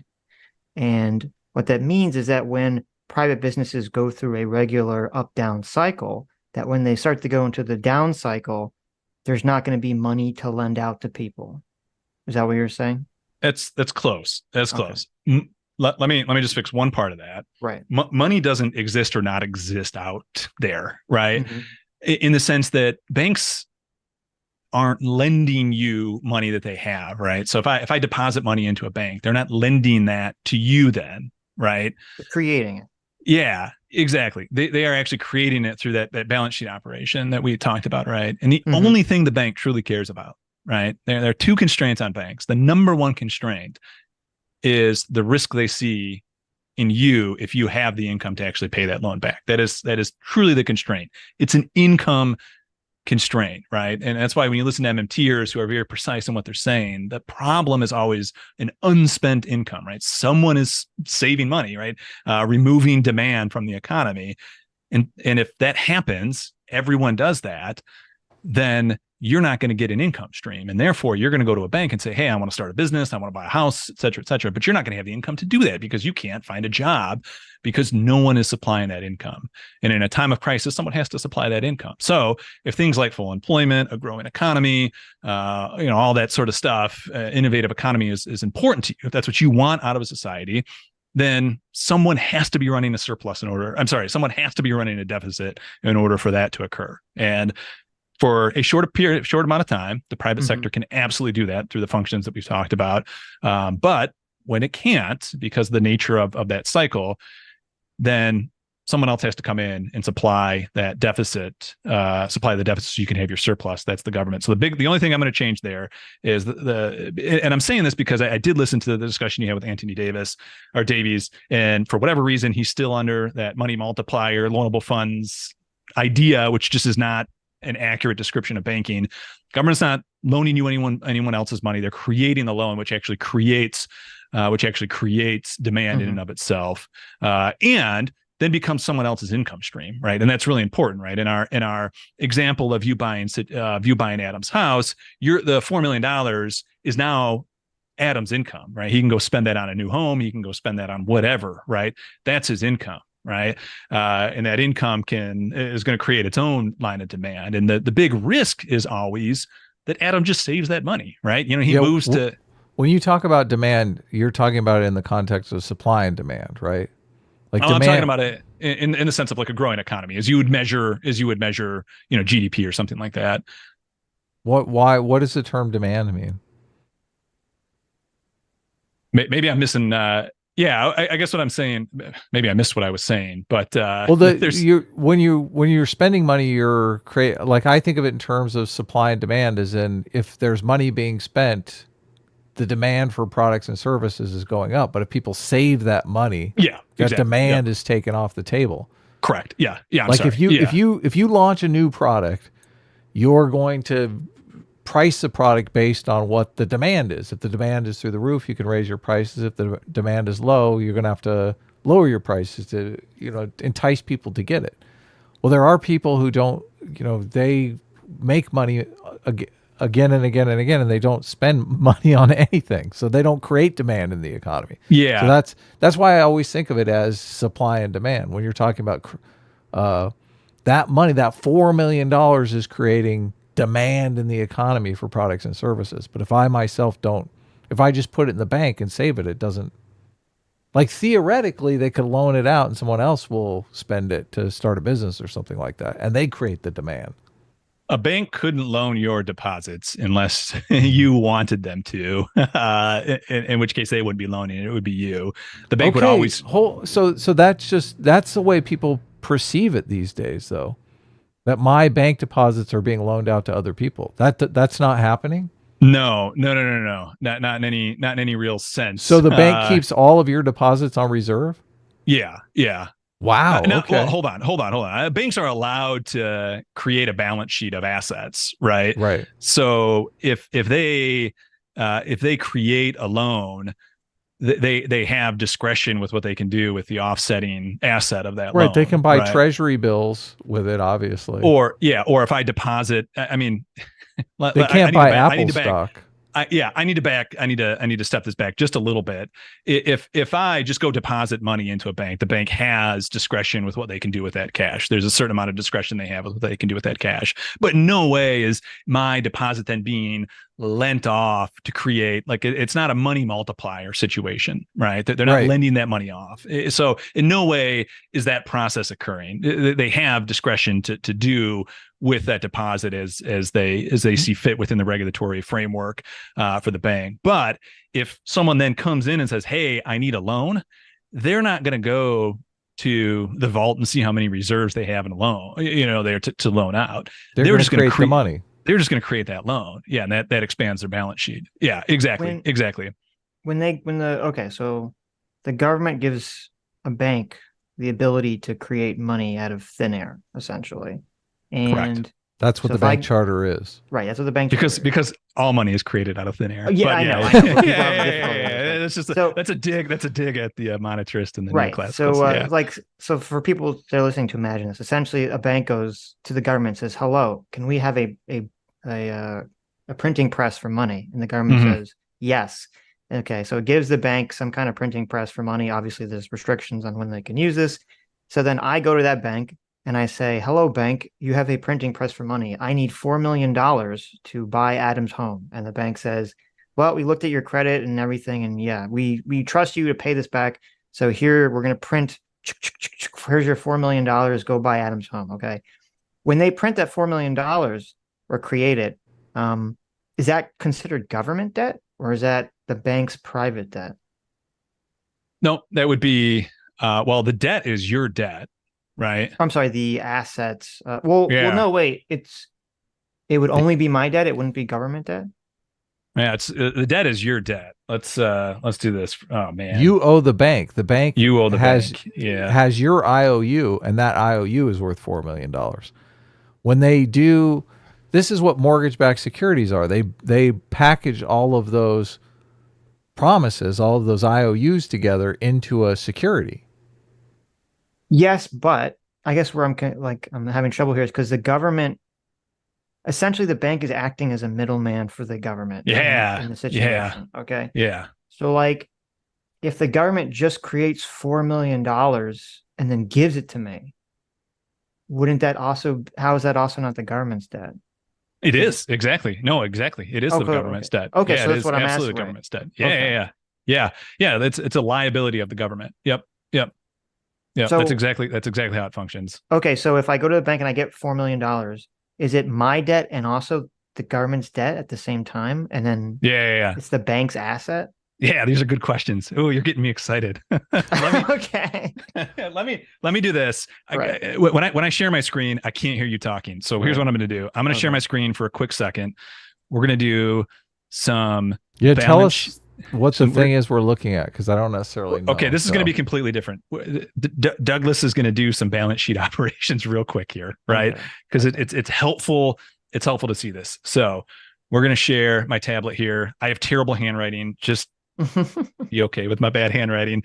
Adam, you, Sitch, bank. Adam has a house right now. We have no money in this system whatsoever. Here's how this is going to operate. You're all going to sit down at a table, and the bank is going to say, all right, you're going to have a mortgage now of $4 million, right? Adam's now going to is going to lose his house, and he's going to have $4 million that you're paying for the house. You, Sitch, now have the house, right? And how does the bank do this? They're going to have a loan on their asset side that's $4 million, and they're going to have they're going to have a deposit on the liability side of $4 million. That's your money. That's Adam's money. That's the loan on the asset side of the bank is your debt. That's your liability, and now you have a house. And notice when we started this, there was no money. There are now $4 million of financial assets, but it all nets to zero in the sense that you have a liability of $4 million, which is the asset of $4 million, which is the deposit of $4 million, which is the asset of $4 million. This all equals out to zero. So there's no net equity here for anyone, but the assets are offsetting the liabilities. Now, when the government spends, there is when it spends to you, right? Let's say the government just gave you money, right? They gave you another stimmy check of whatever, $700, whatever it is. You have $700, but then on the government's balance sheet, they just have a liability of $700, and they can carry that liability forever in perpetuity with no need to ever get that paid back, because we're not backed by anything. We haven't imposed some sort of self-imposing constraint on our ability to spend. It's just $700 is a liability. So that is money. That is how the banking system works. Apologize for the terrible penmanship on my tablet, but that's what's happening on the private sector when the private sector creates money. Okay, so like I understand that if the government just gives someone a check, obviously, they're just losing money because it's not getting paid back. It's not a loan, right? But I guess what I'm asking is if, like, theoretically, like you have like the magic government debt clock, of how much the government's in debt. When I go to the bank and get a $4 million loan, does the government debt clock go up by 4 million? And then when I pay it back, it goes back down? No. Adam is correct. So what we would say is there is both a public debt and there is a private debt, right? The public debt right now is all the money that the government spent that it hasn't collected back in taxes. In simple terms, if and we can get to this detail in a little while because it's important. Your interviewee a couple months ago did not understand this, but for all intents and purposes, that's Anthony Davis. You guys keep asking us. Was it years ago? I keep asking us to bring him back on. That's nice. So anyway, for all intents and purposes, that's how the government does. So that's public debt, $31 trillion. By accounting definition, that also is your net savings as a whole for the public sector, $31 trillion. Now, if what we just, how we started off with no money and now there's 4 million right? That we would call private debt, right? And it's that private debt cycle, that exchange of doing business there that we did, that is really what's driving the economy as we see it as the business cycle, right? That's truly what's driving the economy day in and day out, right?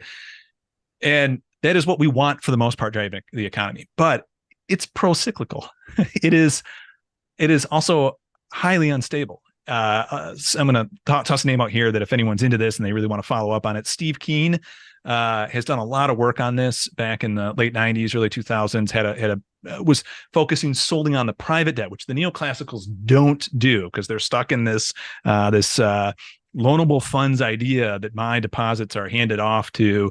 That's why they get so caught up on M2, that they're handing those deposits off to the to someone else to invest.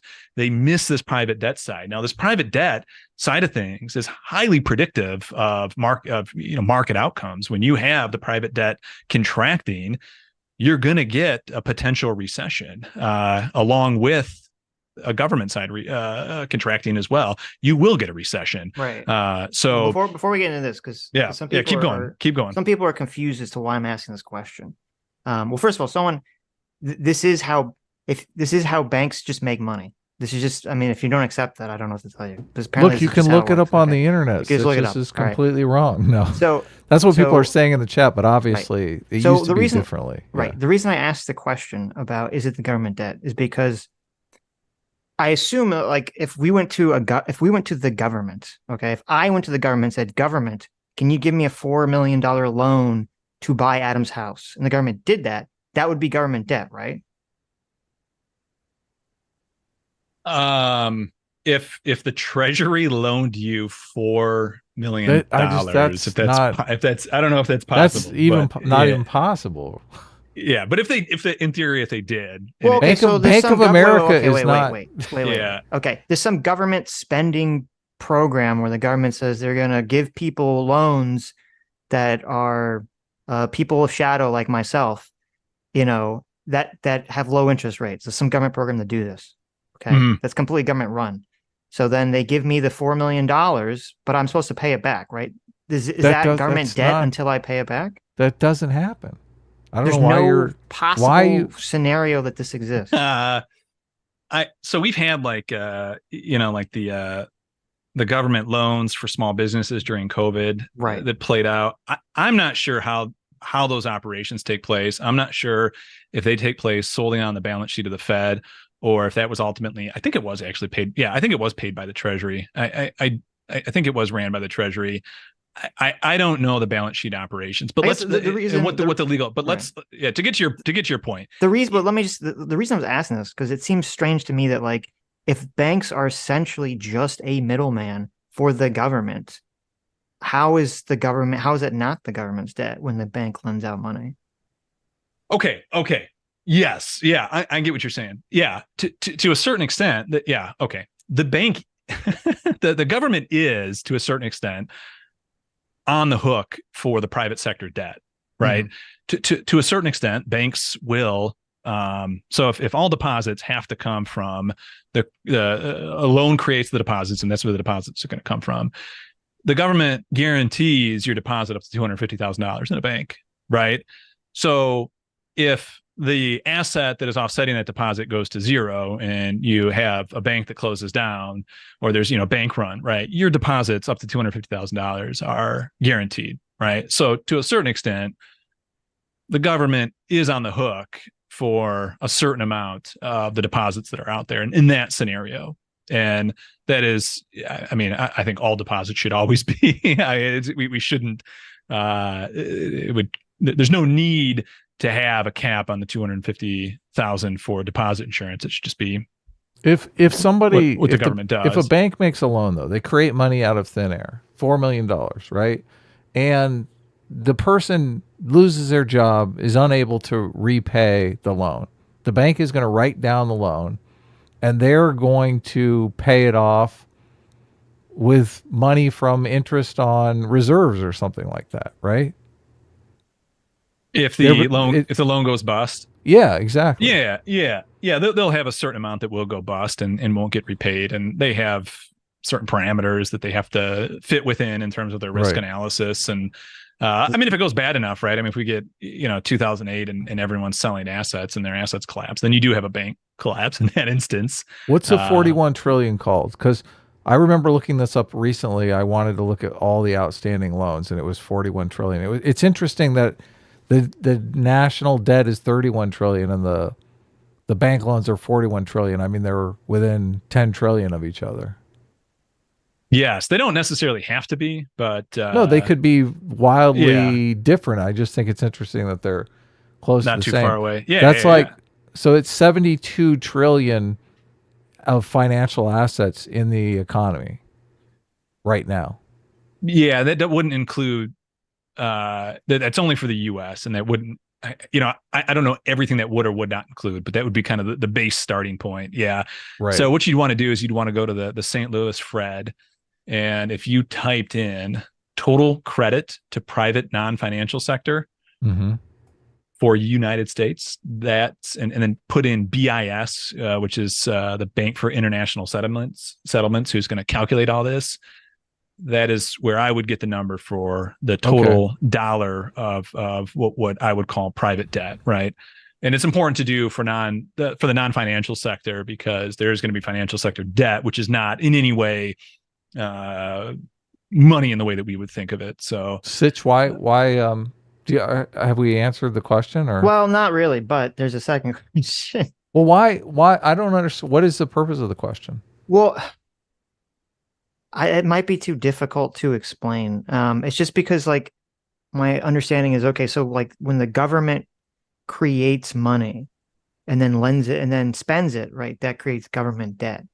Correct. And if the bank is if a private bank is essentially acting kind of as like a quasi arm Franchise. of the government by printing out money from nowhere, that it just seems interesting to me that that's not government debt, that's the bank's debt, which I guess leads into the second question I have, which is if I go to the bank to get $4 million loan and they create out of nothing and then I don't pay it back, why does anyone have to pay it back if it was created from nothing?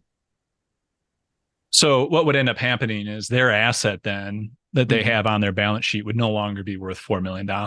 Right. And that asset price would then drop, and that would create an insolvent bank, and the bank would shut down. And that would but technically they didn't have like the $4 million just didn't exist. So Well, it already went out. Look, you already gave it to me and I spent it. Look, right, I went to Vegas. Right. The money's gone. It's already out in the economy. Right. So this is, to be clear, like I understand why you would need this to work this way psychologically. But is that all it is? This is just a psychological way to make money have value? Yeah. So the reason, I think what you're getting at this point then is really getting at kind of the core disagreement between kind of a lot of where MMTers would come from, how we would see money differently than a lot of other schools of thought, right? Because to be clear, like, because most people would think, oh, if you go to the bank and you get $4 million loan, you don't pay it back. That's a big problem because the bank, they got that $4 million from some place and they're on the hook to pay it back. But when you say, well, they just create out of nowhere, it's like, well, then why do they have to pay it back? Yeah. And this is actually one of the big points about MMT is you don't need to have a financial crisis in a financial crisis, right? I mean, you don't need a runaway financial crisis, right? The government can always come in and buy the assets that are crashing if you're having a liquidity crisis, right? If a bank is insolvent, it should be shut down. That's fine, but the depositors don't have to get ruined in that situation. And that's exactly what we saw play out in the SVB, right? There was a run on the bank. 4 tech bros got together and said, we're going to crush a bank for reasons unknown to anyone. They were a completely solvent bank. Their assets, they had equity, they had assets of market value that offset their liabilities, yada, yada, yada. And they created a run on the bank. They just removed their deposits. So your broader question is, why does any of this matter? Because this is the way that we've come up with to, just as society for the last 5,000 years, that we've come up with to operate a monetary system. That a monetary system is just accounting of the transactions that take place in that system. The monetary system in and of itself, the ones and zeros, in the modern digital age, or just the marks on a balance sheet have no value whatsoever, right? But it is just it is the way that we keep score of the economy, right? And it's always been that way. And that is how a monetary Right. system gets off the ground. And so, yeah, at any time we can have a state come in, because then this is exactly what throughout history you see examples of this, where ancient societies, like, I mean, you look at the Bible, right? You read that thing through, it is all about debt, right? Because they instinctually understood that you give debt long enough to run far enough, you're going to have bad situations play out. By debt, I just mean money, right? When you allow money to run its course, bad things play out, and that's why they came up with these rules about debt jubilee, biblical debt jubilees, right? And Jesus' famous saying about something about to do I this so famous I could remember it. Forgive your debtors as they've forgiven you, right? I mean, God's debt is forgiven to you through Jesus, right? I'm not trying to proselytize here, but I'm just saying, like, throughout history, we have it's up until 1950 when the neoclassical started writing their textbooks, everyone understood that money was debt, and that it's all just one big accounting table, and that there some bad situations can occur when debt gets too big, on especially on the private side, right? When someone owns someone else's debt, that gets very I don't know what the adjective is that I'm looking for, but bad things happen, right? Mm-hmm. And so you always need a third party to step in. In this case, we come up with the state idea, who can be that third party to come in, right? And that also then drives the use of the currency, gives it value and whatnot. Under no circumstance has the system ever worked under the idea that there's something truly tangible of value like gold or Bitcoin is money, right? That the way I understand money, and I know this isn't the way everyone understands money, is it's something to settle exchange, but above all else, money is an IOU. You don't have money until you have a balance sheet operation. Until then, you just have barter, and that's not money. That's something else, not worthy of the distinction of money. I hope that gets a little bit at what you were sensing out there. I mean, I think my understanding is it is psychological, but obviously people don't want to accept that. They want something tangible. And I think that's where some of the intuition for gold and other things comes from, because it feels more secure than like the promise and the thoughts of people and how like the economy so cool works. So let's do this though, right? Let's go down this path, right? Because everyone's like, oh, we should go back on the gold standard, right? To a certain extent, we're still on the gold standard. No one is stopping you from taking your dollars and converting those into gold, right? And in fact, it's even better from like the government spending, not like individuals. I understand. I'm making a funny. Yeah. No, it's not a funny. I mean, if you want your savings in gold, buy gold. Yeah, but they want the government to be on the gold standard. And then this is where I will come in and say, why do you want that? You have, I mean, especially if you're a libertarian, right? Maybe you're an authoritarian nut job and you just want full control over everything. Right. And if that's you, that's fine. And I understand. I'm not saying you, Sitch. I know it's not you, but I understand. If you really like bringing out that authoritarian fist and you want to say the one winning investment is going to be gold, right? That we're going to back this IOU by gold, then that's on you. But to me, that's not what I want, right? I don't think you're going to get a robust private sector that can create all the stuff that we love and enjoy if we back it, if we pick one winner for investment, right? If we make our dollar, our currency, our IOU into an investment vehicle, right? The downside to that for the rest of society is bad, because the government then has to go get that thing in order to spend, in order to do its side of the balance sheet operations from the government. So to a certain extent, we're still on. I'm pulling a move here. I know it's a bit of a sleight of hand, but nothing's stopping you from buying gold, in investing in gold, right? In completely getting rid of your dollars and having gold if that's what you want. Right. There's nothing stopping you from buying Bitcoin if that's what you want. There's nothing stopping you from buying anything at this point if you think that's going to be more stable. And my point would be, and I'll let you kind of give the counter. My point would be, under that system, right, where you truly have a freedom of whatever you want to invest your money into, one, that just gives a benefit of encouraging people to invest, right? Don't hold these dollars because the government is going to print more of them into the future.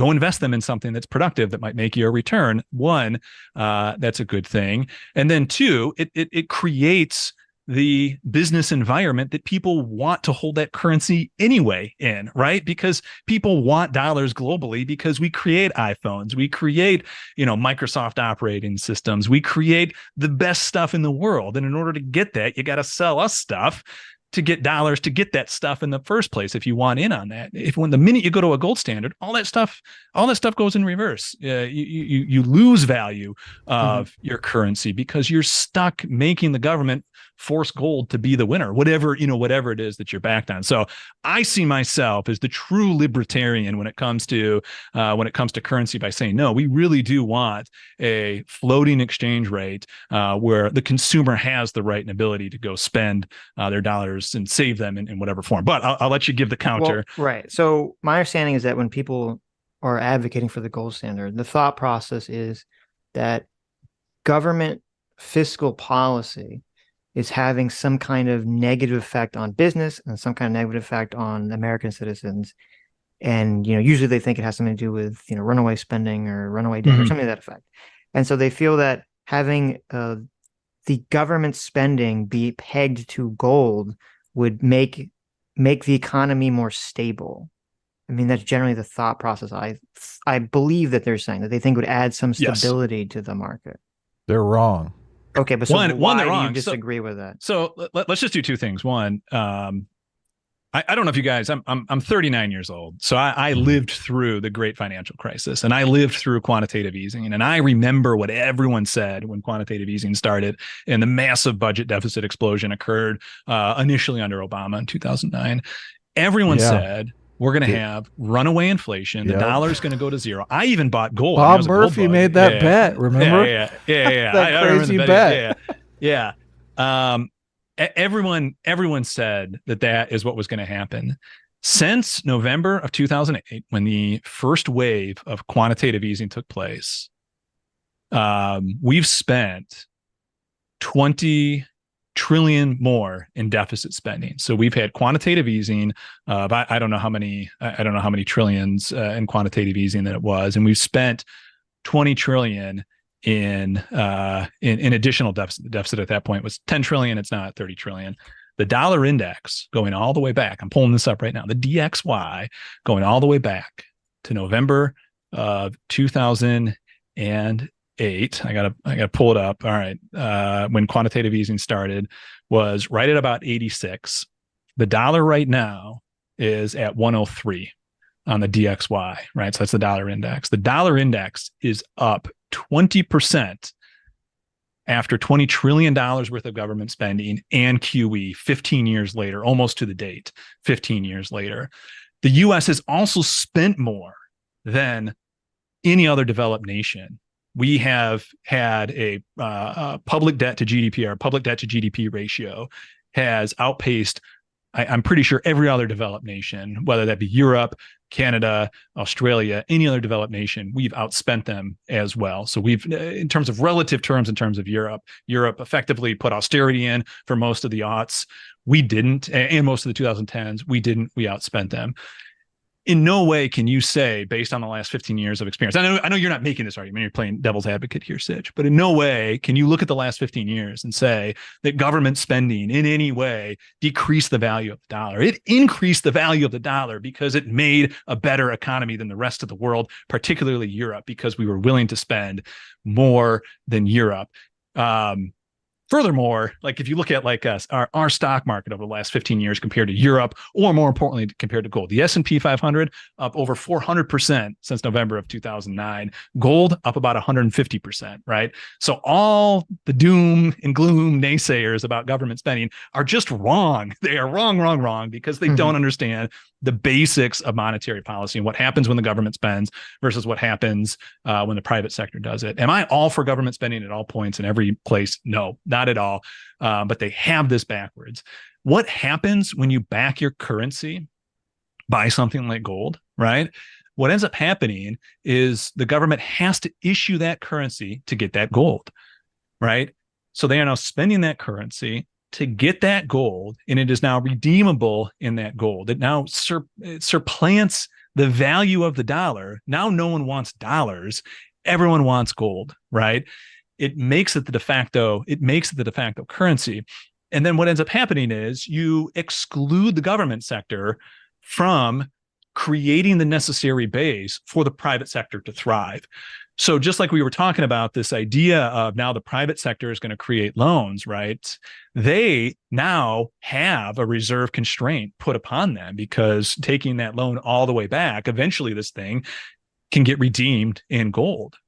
And this creates a far more volatile private sector system, right? What's going to end up happening is you're going to get these loans that get created, right? And so I'm going to go now on finally fill it into one of the points that I was going on for, I'm going to try and make 30, 45 minutes ago. What's going to happen, though, is you're going to sell your homes. Adam's going to have that $4 million, and he's just going to save it. All right, he's going to decide that he's going to save it. When enough people save, or when the private debt load as a whole gets high enough, there are certain dynamics in here. When enough people save, the private debt load gets high enough, and prices will increase as the private debt load gets larger and larger. This does have moderate inflationary pressure that gets put higher, that gets put on it. Eventually, profits begin to diminish for companies.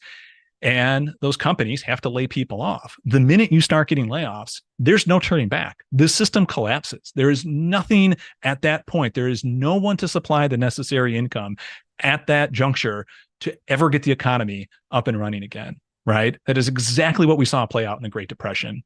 That is exactly what we saw play out in the Great Depression.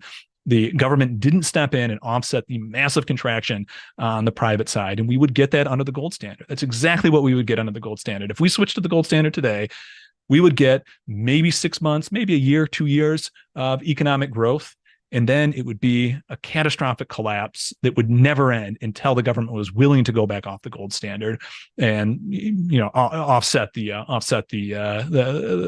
assets that were crashing and recapitalize the banking system.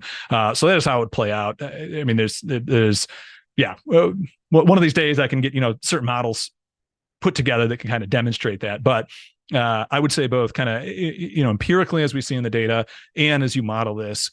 Mm-hmm. It is you can't look at the data and say that from an MMT understanding that what MMT is saying is wrong and that you'd want a gold standard, because it doesn't add stability. It adds instability because it forces what I'm going to call a pure capitalistic system into the private sector, and that is inherently unstable. So go ahead. Well, so let me try to simplify this. So your argument is essentially that, like, let's imagine that we have like the private system and the government system, and the private system, which is, being affected by just the free market, essentially, it's going to have a natural up-down cycle. And what you're saying is that when there's a down cycle, you basically need the government to come in and to provide safety to kind of buoy the private sector until it can come back up again. And if the government has its money pegged to something like gold or some other physical commodity, it can't necessarily come in and bail out the private sector. And thus, that's what causes the Great Depression to be the Great Depression. Is that kind of what you're saying? Bingo. Okay. I think you're pretty darn close. Yeah. Okay. So, because it seems to me like the intuitions here for people, and this is kind of like we saw this with the housing crash too. Yeah. It seems like the intuitions here are that the people that want the gold standard, or people who are more right-wing morally, their assumption is that the reason the economy is getting screwed up in the first place is because of government involvement, is because of government spending. And your intuition, and people whose intuition is more on the left, is no, the private sector is kind of screwing itself over and the government has to come and bail it out. Does that make sense, kind of? Yeah. Let me take one step away from being a lefty here and just say, it's just the way the private sector, it has to operate. That capitalism has to operate in a boom and bust cycle. On its own, it operates that way. It's not good or bad. It is just the nature of the cycle. So I want to take away some judgment in saying that, and again, I'm going to use the term endogenous, right? So this is bank cycle. The endogenous cycle that creates all the stuff that we love is inherently unstable. And yes, the government has to come in. Somebody has to come in and supply the income when you're getting an income contraction. Let me just continue this circuit in your brain, right? So Adam's now got this $4 million, right? And he really likes McDonald's. And so he's just every day eating McDonald's, right? Yeah. He's eating McDonald's Great for every my single health. day with this $4 million. So McDonald's now has an income stream, right? Because Adam's just eating all the cheeseburgers. McDonald's can go to a bank and say, hey, I need a loan. I have the necessary income for this loan. Will you give me this loan? Right. And so McDonald's has an income stream. They get to employ some employees. They get to open up a new building, right? Because Adam's just eating so many McDonald's cheeseburgers, right? And every single one of those employees now has a meager income, but they have an income, and they can go now and get their own loans. And the bank is going to say, yeah, I can loan you money. You have an income, right? And so slowly but surely, you see all these people spending money, and you get this flow of money through the economy, right? And everyone has an income, right? But all of a sudden, there are reasons for this, but let's just say all of a sudden everyone begins to save, right? Well, all of a sudden, if Adam decides that, oh my God, these McDonald's cheeseburgers are not good for me, and he stops spending, right? Well, now they don't have an income. McDonald's doesn't have an income, and now all of a sudden they're not going to get the next loan to make payroll, right? And then you're gonna have to. McDonald's is going to have to lay off all of their employees who now also don't have income, who aren't going to be able to create loans, right? Or who aren't going to be able to go to the bank to get a loan to create the continued, kind of upward cycle, right?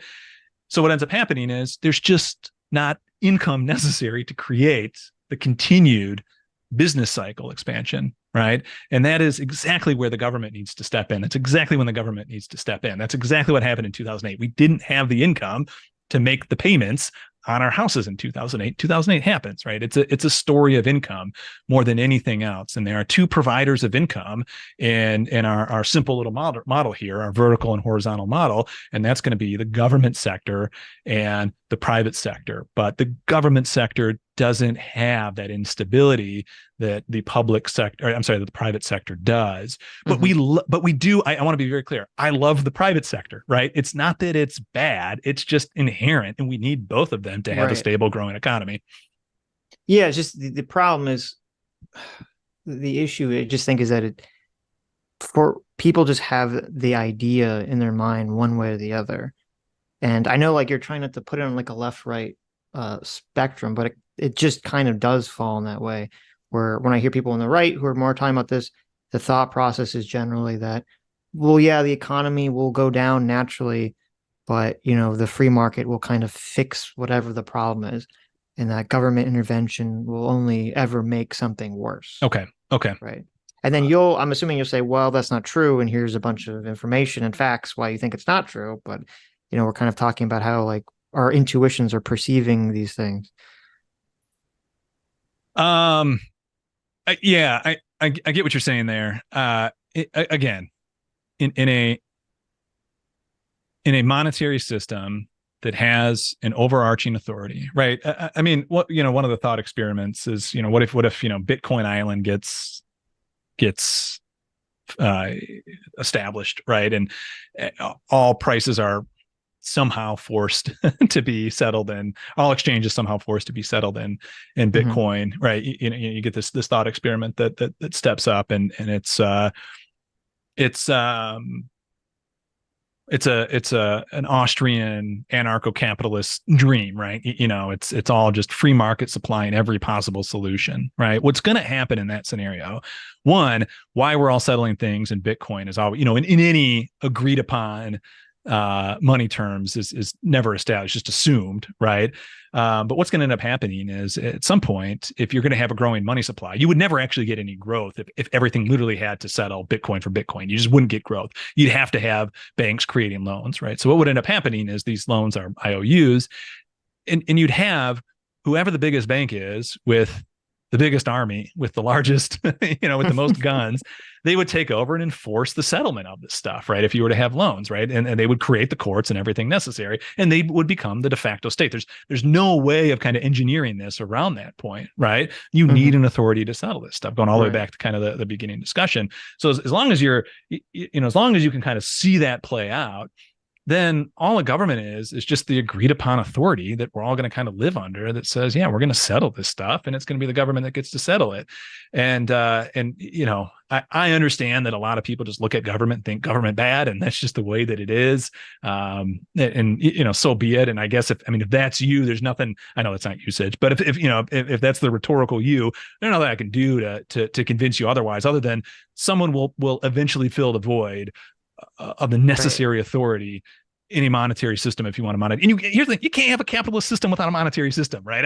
If you want all the benefit of a capitalist system, you got to have a monetary system to go along with it. Capitalism is a monetary system. It is a money system. It is a system based on IOUs that get settled, and disagreements get settled by an arbiter that we just call the authority. So going all the way back to that point, the other thing too is, and this, in terms of, the government's always siphoning resources from the private sector, yada, yada, yada. Yeah, I mean, of course, people would believe that because every single person says that. I mean, the Anthony Davies guy said that multiple times, and it's just not true. But everyone repeats it. That when the government borrows money, that's money that would have been spent doing something else. That the private sector would have wanted, and that's a misallocation of resources. No, that's not how it works at all. That's just not how monetary operations work. But you get people parroting this over and over and over again. And of course, people are going to believe it if people parrot it, right? It makes sense. You have to borrow money to spend it if you don't have the money you want. So the government has to, but they just missed the simple point that the government issues the currency in the first place. I'll digress on that point, but okay. I don't know. Someone said, they made the claim. I don't know the history of this. Joe the Make says, after the Great Depression, Hoover tripled federal spending in 4 years, 3 greater than 9 bill. Do you know what this is in relation to? I don't. The post Great Depression era is nothing I've studied terribly closely. I mean, I know we dipped into a recession a few times up until like 1945 or something like that, and then the huge. Well, no, I think what they're related to is like, so because I think you said something like, part of the reason the Great Depression happened was because the government wasn't willing to kind of enter into the economy and balance things out. Oh, yeah. You're contesting that claim. So heading into the one thing I've definitely looked up, heading into the Great Depression, so 1928 to 1929, before the Great Depression, we ran 7-8 quarters of a surplus in nominal terms. In real terms, I mean, it was probably super cheap surplus. Right. So yeah, we did for about 2 years run a surplus, very similar to what happened in 2000, right? Okay, interesting. Blue 566 says, if money is an IOU, who's in an IOU to and for what? A personal IOU implies it'd be able to compel to be redeemed for something. Is it just for value's sake? Yes, it is just for value. Yeah, Okay. I mean, exactly. Yeah, he's got it right. Again, let's go back before we had a modern system in place, right? And we have anthropologic evidence for this, that's how things originally worked. You would have people say, hey, I owe you one, right? That's a nice looking cow, it looks delicious. You have 2 of them, can I have one of them? I'm going to give you an IOU. And eventually what happens is you do get that authority structure put in place that says, okay, what this IOU is actually good for is to pay the tax bill, right? And then the king's going to come in, the priest is going to come in, and they're going to be, the arbiter of what's right and wrong. And so if someone is wronged in this agreement, right, because we're all kind of, we're all on a hook, right? We're all kind of on the hook for doing right in this society. If we're going to again have this private sector that we're going to allow to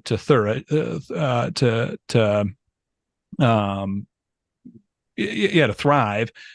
And in this case, we have this government that's gonna say, yeah, okay, we're gonna drive this currency by forcing you to pay us the tax, and then we'll provide the legal system to allow this thing to operate. We'll provide the army to make sure that no one's gonna come in and steal your stuff, that sort of thing, and it's gonna provision itself to do what it needs. We'll provide the basic things that firefighting, healthcare, running water, that all of society needs to operate, that no one company is, we really don't want a company monopolizing, and we'll come in and provide that, and then the rest of it you guys can figure out on your own. So it really is again, it's going back to that kind of that legal justice framework that allows society, the civil framework that allows society to operate.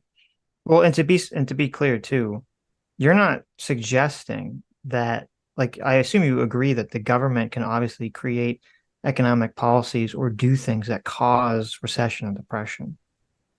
Yes. Like, yeah, obviously, right. So yes, they can force 30% of society to stay home. Right. So the government can obviously that created a recession. Yeah. Right. Yeah, exactly. So the government can obviously do things to screw up the economy. Your only argument was that if the government kind of has this hands-off approach, then just the normal free market cycle will eventually screw itself up and will need a bailout or the government to kind of intervene. So the government has to have the power essentially to add the income, to add the additional income when the income contracts. Yep. Okay. Yep. Misram 6 for 500 Kozarks. Thank you. Says you have $10,000. You can either borrow it to a private individual to open a restaurant or buy a government debt. If you buy the government debt, the restaurant won't get open. Do you understand how this could have been spent doing something else? Yeah. Okay. Yeah. I think he means loan it. Yeah. Right. Yeah. Okay. And this is again, this is where a lot of the neoclassical, the monetarists just don't understand. I don't mean to be, I don't toss be you mean. I don't mean you don't understand, Misram. Yeah. Misram's nice though. I mean, it's true. Maybe a bit out of it, a little delusional, but you know what? No, I mean, to be honest, I mean, I don't blame look. him I'm only joking, obviously. I love Misram. Come on. I don't blame him that he doesn't. I mean, again, a few months ago or whatever, however long ago it was, you had a guest on that said this is exactly how it works, even though it doesn't. I mean, you can prove the balance sheet operations out. They keep wanting us to bring back Anthony Davies too. To debate. I would, but like when these questions come up, I don't know if this will come in, but I literally keep scrap paper around to do balance sheet operations. I have a pen and scrap paper around to do balance sheet operations because you have to do the balance sheet operations. And in a monetary system, there's obviously there's way that I could just give cash to someone to open up a restaurant, but how it functions and why deposits grow and why deposits contract is because banks, when they create a loan, that creates the deposit, just like the system that we saw, right? The banks were allowed to do that, and that is how that person would open a restaurant. Now, to answer the super chat directly though, both things would happen, right? The person could buy the treasury and the loan could be made. Yeah, exactly. It's not an either or. I mean, yeah. Oh my God. Let's change subject slightly. Well, wait, before you answer the question, okay. I don't even know if I don't understand the question. I don't understand. Okay. What he's basically saying, look, the problem is, the money is going to be spent this way, to just invest in some treasury bond that is not really going to stimulate the economy when the money could be spent this way and open the restaurant. But in reality, money's not a finite thing. I mean, we create it as needed. We would just create the treasury bond for the savings vehicle and give the loan to the restaurant person that wanted to open the restaurant. Who in Misram's question, he says you have $10,000. Who's the you? I assume he's talking about like a private individual. Private individual doesn't have access to infinite money. The private individual can either take the $10,000 to open a restaurant or to buy government debt. Like they are limited. There's a limiting amount for the private individual. Okay, right? Let's do this. Right. Well, so if you assume he is the government, both would that's take a different place. question. Yeah. Right. Okay. Let's say I'm a private individual. The first question is, where the hell did I get this $10,000 from the first place? Right. The drug money, obviously. Right. Oh. What'd you say, Sitch? Nothing. No. I mean, it's a serious question, right? I did, even if it is goofy, right? I mean, let's just say I did I don't want to demonetize this video, but let's just say I did obtain it nefariously. Well, where the hell did they get that money from, right? Where did the next person get that money from? Where did the next person get that money from? That money either came from one of two places. It can only come from one of two places, right? Either someone created a loan, a bank created a loan, right? And now or government spending, or government spending. So let's do the government spending one, right? If the government just gave it to me, nothing now is inhibiting someone going to the bank and creating a restaurant to open, right? Furthermore, the government was able to give that to me without ever issuing a bond in the first place. The government's never borrowing that in the first place. In fact, the only reason I'm able to buy a bond, why that's even a possibility, is because the government gave me that $10,000 in the first place. And this was something that, again, I apologize for going back to this example so many times, but I did listen to it in as much detail as I possibly could. The Anthony Davies? Yeah. You want to talk to him? I mean, I could totally set that up. If you want to set up debate, I mean, by the end of this, though, I was okay with him until I realized that he did like these hit pieces on MMT and he doesn't even understand some of the basic monetary operations. That bothered me. That rubbed me the wrong way. Shots fired. And it did get me a little. For those who watch my live stream, it was more plates, baby. It was more. Look, he is a nice enough person, but we do agree on the economic stuff. So yeah, he was. Yeah, I mean, yeah. I listen to my podcast when I work out, and so if I've got something that is particularly frustrating to listen to, I'm just I put more plates on. No, it's great. Yeah. Oh yeah, this is so stupid. It pisses me off, and he just pushed some more weight around. So more plates. That was a more plates discussion you had with him. All right, so let's go through some monetary operations. You're just gonna drop people like flies. We go through this, but the government wants the bridge. How is it going to do this today? Literally, what are the steps necessary to take place? I'm going to do my best to not skip any steps, right? Mm-hmm. How are they going to do this if they have no money, right? So we have no financial assets in this entire system. The government wants to buy a bridge, and the government is also required to issue a bond to fund the purchasing of that bridge, right? So we have everything in order here. What happens? The Congress passes Douglas's bridge building law, bridge to nowhere law, right? And it passes. Then Congress says, Treasury, I want to build a bridge to nowhere. And then Treasury says, great, we're going to build a bridge to nowhere. And the Treasury then goes out and says, hey, bridge to nowhere builder, we need to buy a bridge. What's it going to cost? Okay, it's going to cost $1 billion, right? That's what Congress should just say, we're going to pay $1 billion. No, they're not even going to ask the bridge maker. They're just going to say, we're going to pay $1 billion. And then the Treasury is also going to look into their account at the Federal Reserve called the TGA, the Treasury General Account. They're going to be like, well, crap, we don't have any money in this account, and we also need to pay the bridge maker to get this money. Where is this money going to come from? They're not going to go to the private sector and borrow it. What they're going to do is they're going to auction off some bonds, right? And you're saying, wait, Doug, Doug, this is, you said the money's going to come first. But there's a trick that is up the sleeves of these bankers, right? Because they understand how monetary operations actually take place, right? You can't have the bond issued until the reserves are in place anyway. And one of the sticky things that's happened, because we just this country's ran by monetary idiots, we also made it illegal for the Treasury, one, to just spend directly, and two, we also made it illegal for the Federal Reserve to just buy the bonds directly, right? So in fact, the private sector does have to buy the bonds. So what do they do? How do they get around this? What's the answer going to be? Here's what they end up doing. They end up saying, hey, we're going to auction off $1 billion worth of bonds. And a bank's going to come in and say, yeah, okay, I'll buy those for $1 billion.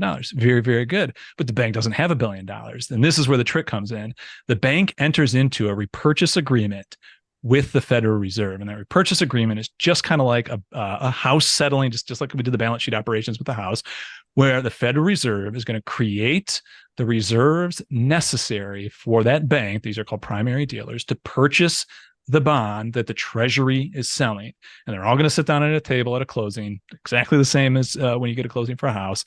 And what's going to happen is the dealer will temporarily get the reserves to give to the to give to the Treasury. The Fed will give the reserves to the Treasury, or to the bank. The bank will give the reserves to their TGA account at the Fed. The Treasury now has the reserves. The bank now has the liability of the bonds, but they have the bonds, and they were able to purchase those because of this other asset that they have now, which is the repurchase agreement, which the other side of that is being held by the Treasury. And then the spending can finally happen. They have the $1 billion in the TGA account that they're going to spend on this bridge to nowhere. Here's the fun part.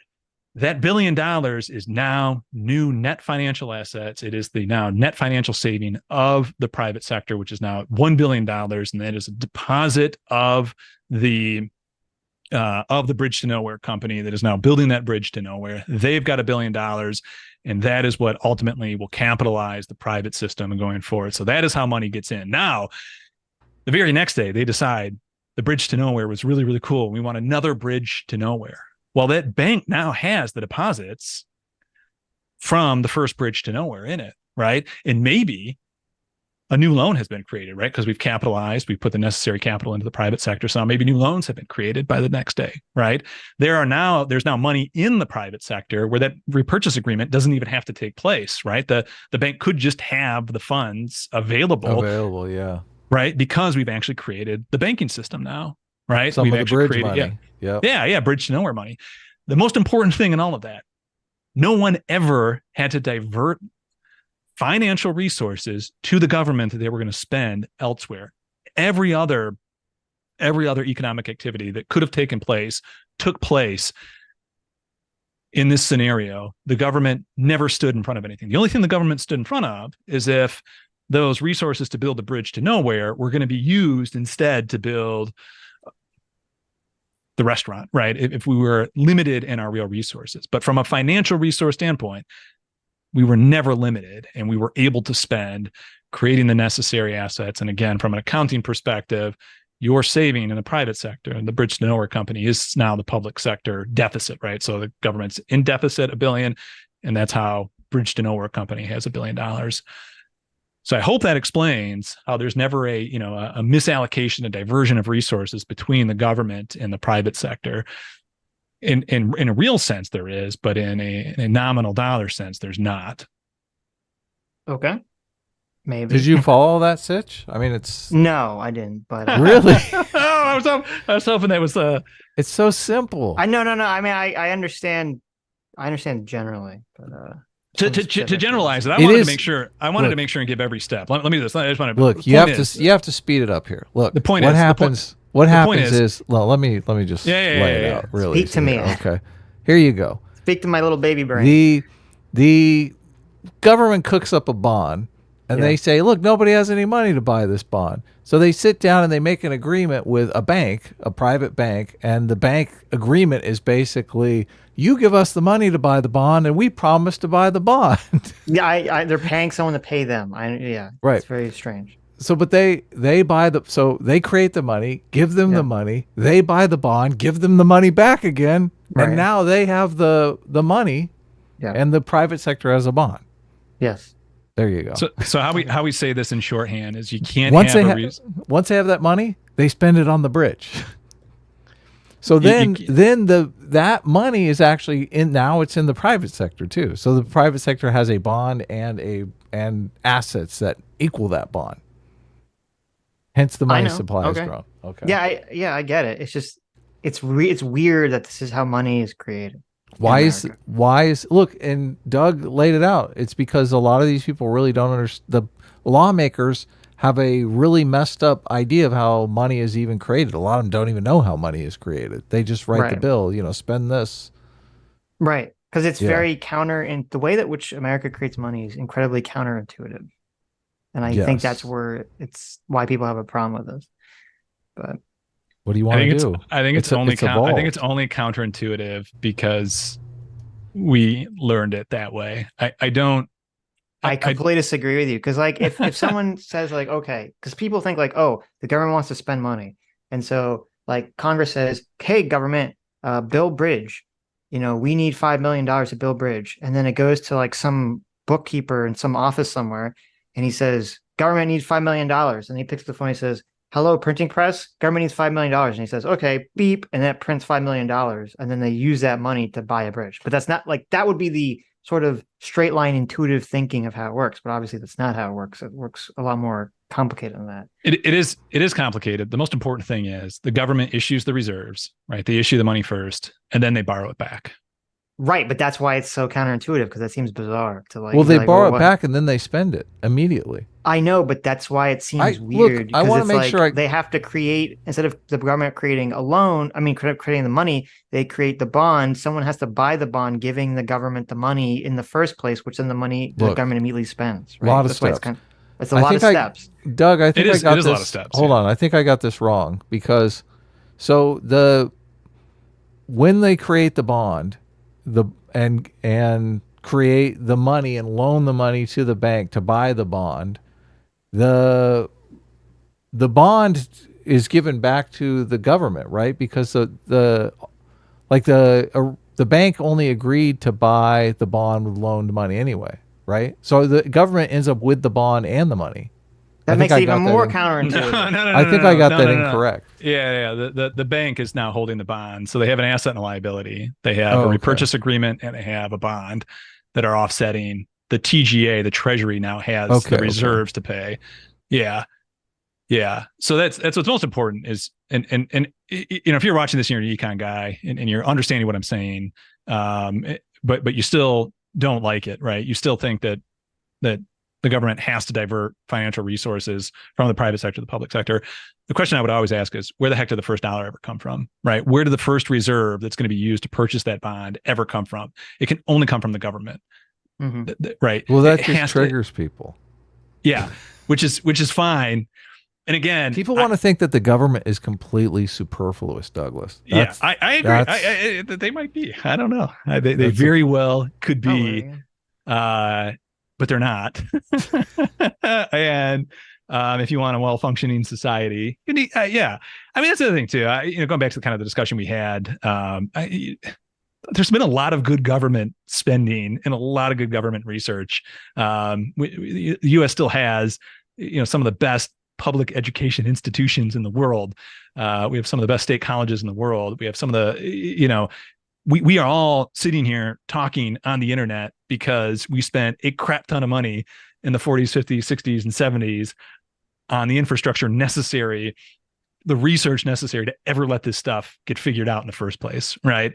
If it wasn't for, the nice thing about government spending is it can be very wasteful in the sense that you can have research go for a very long time and return absolutely nothing. But when it does return something, that something can pay dividends for a very long time. And from DARPA in the 40s, 50s, you look at like Intel is a great example. Everyone that created Intel all got their start at from state research university. There's tons of government money that was pumped into a lot of the early research on semiconductors. And then this is the best part: once the technology is there and mature enough to go out on its way into the private sector, let's do it. Let's get it into the private sector. I want things in the private sector. If we're gonna put something into the public sector, it better be a thoroughly mature technology that isn't going to be open for innovation, right? Because you will stifle innovation. We see this anytime a state comes in and wants to take everything out of the private sector and put it in the public sector. You do stifle innovation. I want none of that. But at the same time, you have ills of capitalism that also need to be offset as well. Both sides have a lot of risk with them.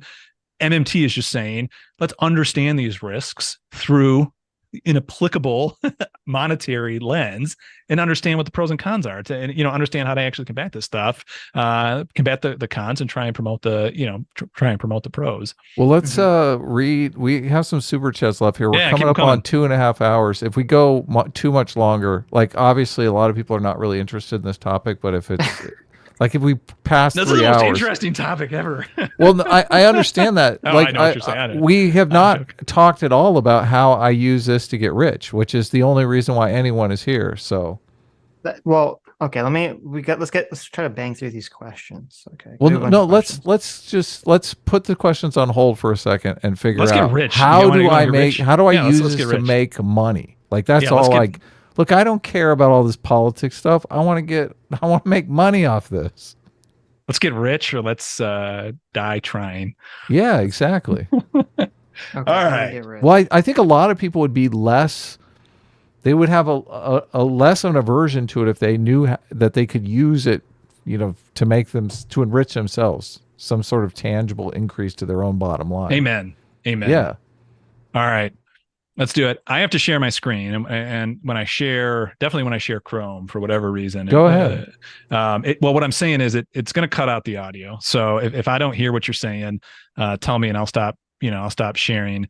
But let's look at how we can get rich or die trying. So now that we have an understanding of when government spends, that becomes private sector. Now that nobody has savings, any right? understanding, Yeah, whatsoever, right? When the government spends, that becomes assets of the private sector, right? What the hell, what the hell happens with these assets, right? And this is actually, I reached out to Warren Mosler in 2014 or whatever after I watched his debate, and I said, hey, he was a bond trader that's kind of used MMT for understanding bonds, but I'm like, hey, Warren, I think you can use this for stocks too, right? Because the government spends, that has to either get saved or invested, right, or spent. And if it gets spent, then that's someone else's income, and they're either going to save it or spend it. Either with the government, what the government spends is either going to end up as in the banking system, or it's going to be someone else's income, which increases profits. There should be a correlation between government spending and stocks, right? And he's like, yeah, that's exactly how it would work. And so that sent me down down the trail of understanding how to apply MMT. And so now what I'm going to show you is, effectively, kind of how to understand some of this stuff. So what we're going to look at first, when I pull these up, we're going to look at the chart that I showed out of the gate, the government spending chart. And I'm sharing now. Okay. All right. So we're sharing now. So again, what this is a net deficit or surplus, right? Deficit in this case, government, since it's government spending, I'm putting the deficit spending is the positive number, the surplus as the negative number, right? So, and this is in real terms. So again, I'm taking the net deficit, dividing it by CPI, dividing it by inflation, right? So we know that, again, that the theory would be, as the government spends, stocks should go higher, right? And as government contracts, stocks should go lower, at least when we look at only the vertical money, right? The horizontal money will be a little bit different here, but when we look at the vertical money. So what we end up seeing that, following, let's start at the end of a crisis, right? The 2000 dot-com bubble, the government shoots higher, and then, from the whatever May 2002 lows or whatever, we start to see a rally into finally about 2008, right? We hit 2008, we get the massive recession because the government has essentially, withdrawn the flow of money. We have the great financial crisis, bam, we collapse, and then we get this huge stimulus package, right? And again, we're still moderately growing. The rate of change year over year is contracting, but or slowing down. But overall, year over year, we're still seeing government growth. And so we never have a recession up until COVID. Now, COVID was a self-imposed recession. They just decided to unemploy 35% of the country. So we get the self-imposed recession, and then bam, you get this massive stimulus check goes out, and we go crazy for growth there in the post-COVID era. Now, this is really interesting, right? Because in 2022, we actually get, in real terms, a surplus once again. Why is it that we didn't get a recession? We were so close at the end of 2022. So why is it that MMTers like myself were actually not calling for a recession, even though this is supposed to be the silver bullet? Because what usually happens prior to recessions, as the business sector is contracting, is the government lowers interest rates. Now, MMT understands that the only thing the interest rate is really doing is just deciding how much additional income is heading to the private sector because of that interest income, right?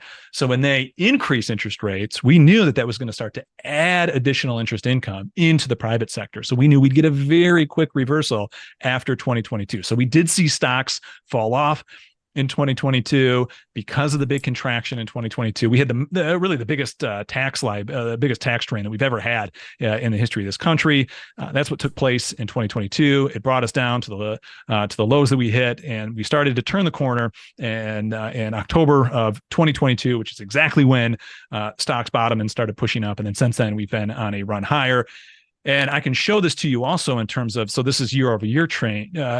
To get this to be a little bit more statistically potent, we can actually get this into an acceleration function, right? So now I'm measuring the acceleration of that. So it's the rate of change of government spending. That's the blue line. Underneath that is the change in the S&P. And you can see a pretty darn strong correlation where the blue line, when it accelerates, that's going to lead by about 6 months to a year, stocks ultimately accelerating, right? So it's that acceleration function that's really going to drive stocks both up and down. I don't have it prepared, but some of the tools that we've used, some various machine learning tools that we've used to kind of suss out if in fact there is a causal a detectable statistical causal link between these have all come up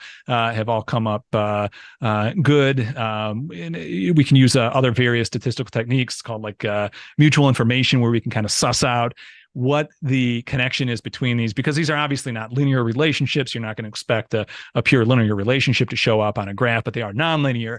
So we know they share information in terms of one affecting the other. And then you can use, again, my favorite, the one that usually kind of works the best, is called Granger cause, where you can kind of detect, at least in the system that we understand, is there a causal link there? Just for the stat geeks, it's not perfect. I'm not saying it's like the ultimate, yeah, this is definitely what's causing that. But it's sufficient enough for at least me to think, yep, this is how this is taking place. You get an acceleration of government spending, and you're going to see stocks push higher. So when I guess you can't hear me. I'm gonna stop. Okay. And then we'll so when jump you back. Yeah. when you see government spending go up, you're buying stocks because your theory is that government spending will translate into stock market purchases. Yes. Okay. I mean, that is okay. So eventually we'll get into the deep learning stuff, and it'll be good to kind of prep in our minds. Those are called features, right? So what we're going to say is the price of the S&P is determined by a handful of features, right? And one of the features that would determine the price of the S&P 500 is going to be government spending. It is without a doubt the dominant feature that determines the price of the S&P 500. What are some other ones? Yeah. I'm going to go teacher mode on this. All right. So we've talked about the vertical spending, the government spending. What would we think then is if vertical spending is the predominant driver, what would be another very large driver? Loans. Yeah. That private debt. Right. That private maybe debt. Credit card debt, maybe business loans, all kinds of loans. Yeah. So that's going to be the horizontal money. So I'm going to go back to sharing my screen here right now. If you remember, I'm going to rearrange these. Hold on one second. All right, let's do this. We will share now. Maybe. Hold on, chat. I'm coming. So we're gonna look once again at the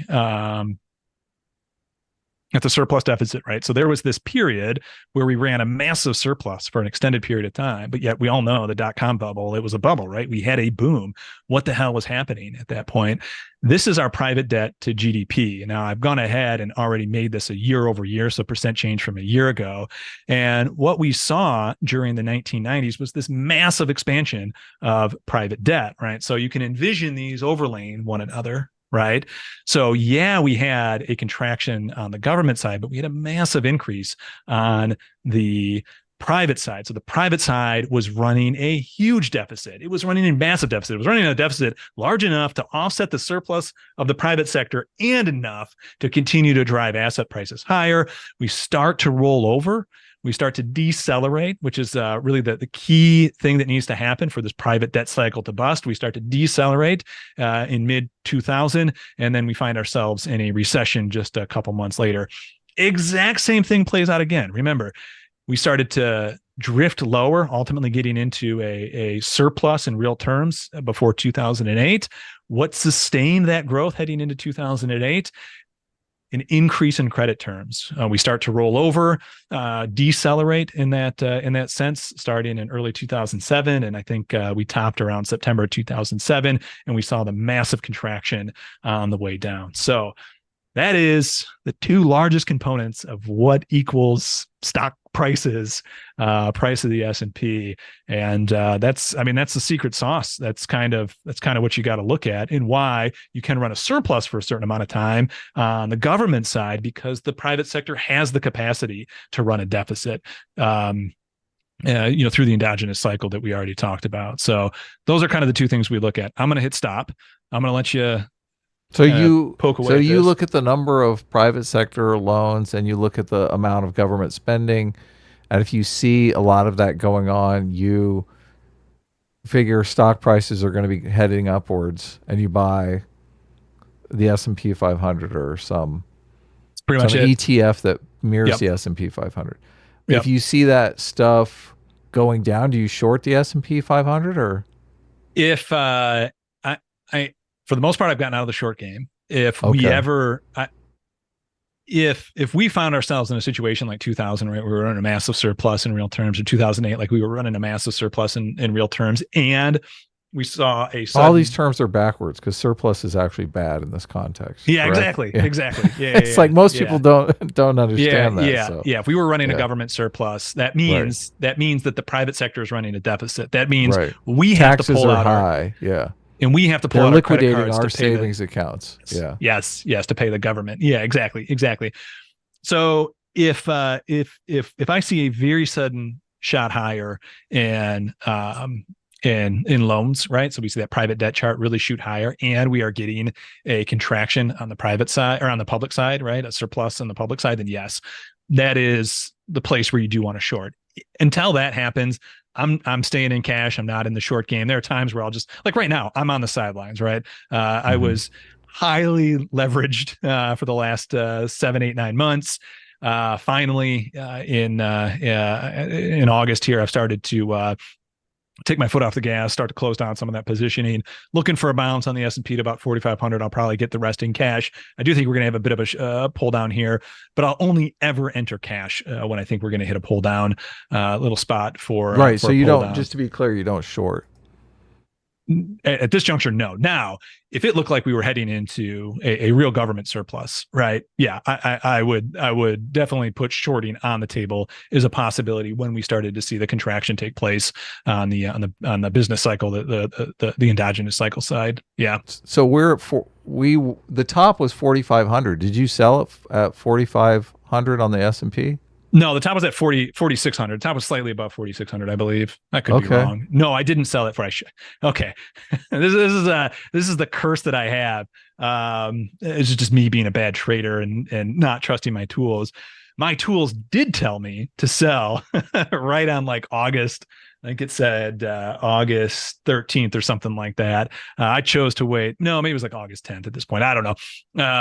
Is when we likely top out. I chose to hold on. Maybe August a week 10th, too long. we were at 43. Yeah, I forget the 4,300, exact. yeah. I mean, I sold right around 4,400, and if we get a bounce to 4,500, I'll sell again. Okay. So Okay. yeah, You think we will get a bounce to 4,500, or you think we're trending down? we will ultimately, I think we will ultimately push lower. So what's happening is we're going to get a massive tax drain coming in October, right? So just generally speaking, the cycle happens September, there's a tax drain, October, there's a tax drain. Generally speaking, we get a slowdown of the government spending to take place. It's not always a guarantee that a slowdown in government spending on any short run period causes a sell-off, but we are going to get a sell-off. It is a brittle time period in September, October. There's a reason that crises always happen in April and May, or September and October, because that's when the two biggest tax drains occur. It's the most pressure on the private side. We are going to hit that, and it's going to be quite large because all the tech companies in California have not paid taxes yet this year. The entirety of their tax bill will come due in October because they were allowed to defer their tax bill because of no, there was COVID? no, it wasn't COVID. Something happened out there that allowed them to hold off. I didn't even know that. Yeah, so they're allowed to hold off. So anyway, point being, the tax bill is going to be huge, and that will definitely create a slowdown. And then also too, I did one of the things that we've done, and I went live with this back in, I think it was like April on one of the live streams, and it's been just kind of a work in progress. Let's see how we can do all this. I created a deep learning model to take in all these features, like the government spending, bank spending. We also have in things like from unemployment to other features. There's 48 features I think in total. Various Fed reserves and all that sort of thing. So this model can get a full understanding of the macro picture from an MMT perspective, right? They're engineered to be stock flow consistent from an MMT perspective. We put these all in a deep learning model. It's a pretty cutting edge. It's what's called a convolutional neural network that feeds into a long short-term memory. So you have both like it's very equipped to understand systems, nonlinear systems like stock markets. It's equipped to understand this. And it said, sell in early August and buy back in October. And instead of listening to it, I'm like, well, I think it might be wrong. We could get one more bounce, but so far it's been right. And then I made a tweet a couple of weeks ago, if you want to see what the original prediction was in May versus kind of how it's looking right now. In fact, I just retrained it, so I could just show you guys. Where are we going to be in October? That's my question. Okay, so this is me going to say that the one again, and watch the model end up being right. I think probably 43 to 4,200 range is where we would be. I mean, that's where I'm going to look to buy. That would be my best guess. So maybe another what would that be? I don't know, 5% lower. I think it's going to be a bit of a chop. I don't think it's going to be a massive pullback, but who knows? I mean, what I do know is we're in a brittle spot, and if we get a good pullback here, it'll be a good buying opopportunity. Well, when your money's on the sidelines, you're always like, I mean, this would be a good time for a catastrophe. Yeah. I'd rather be short if we have a catastrophe, but oh, that's true. That's true. That is true. Yeah. Well, I know when the pandemic hit and the market cratered, I was like, okay, I'm buying everything I can get my hands on, because I lived through 2008. Okay. And I just bought a few things that obviously went up massively, and I always regret not putting every single piece of cash I had into the market at that time, because I'd be like a gazillionaire.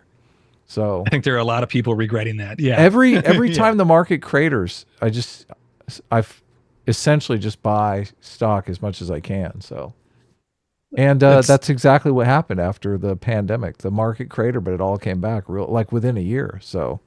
Yeah, because we had immediately there was massive spending. Right now, if the government doesn't do the stimmies, if the government doesn't extend the triple P loans to companies and all that sort of stuff, if already we were overly tight on kind of the credit market to begin with, it would have been a catastrophe that would have never given way. But the government was very clear that they weren't going to allow a liquidity crisis to fully take place. They were very clear that they were going to make sure that income would be replaced. And 2020 to 2021 ended up being the biggest, one of the biggest bull runs in history. And a lot of people missed it, and a lot of people are missing the 2023 run here because they think that the government's interfering or something like that. And I mean. Whether you think they're interfering or not, this is just how it works. So I keep all my money in crypto, so I know I'm safe from this. Yes. Government no, that's a joke, guys. That's a total joke. I'm not a big fan of crypto, but let's read some super chats and we can wrap things up. Okay, let's see. My only regret about the pandemic is that I didn't tell my buddy Sitch to buy a bunch of at least buy the S&P 500. Yeah. I mean, you told me to buy a lot of things, and I just didn't. Right. Well, I don't think I told you though when the optimum time to buy was, because we weren't really talking about this stuff at that time. So you have, Douglas, you have in the beginning, you're saying you have tools, or you have a place that someone can go to and they can look and see all your recommendations, even if they don't understand all this stuff. Yeah. First things first, Twitter is probably the best place to find, at least the research that I publish publicly. Mm-hmm. I'll put it in the chat.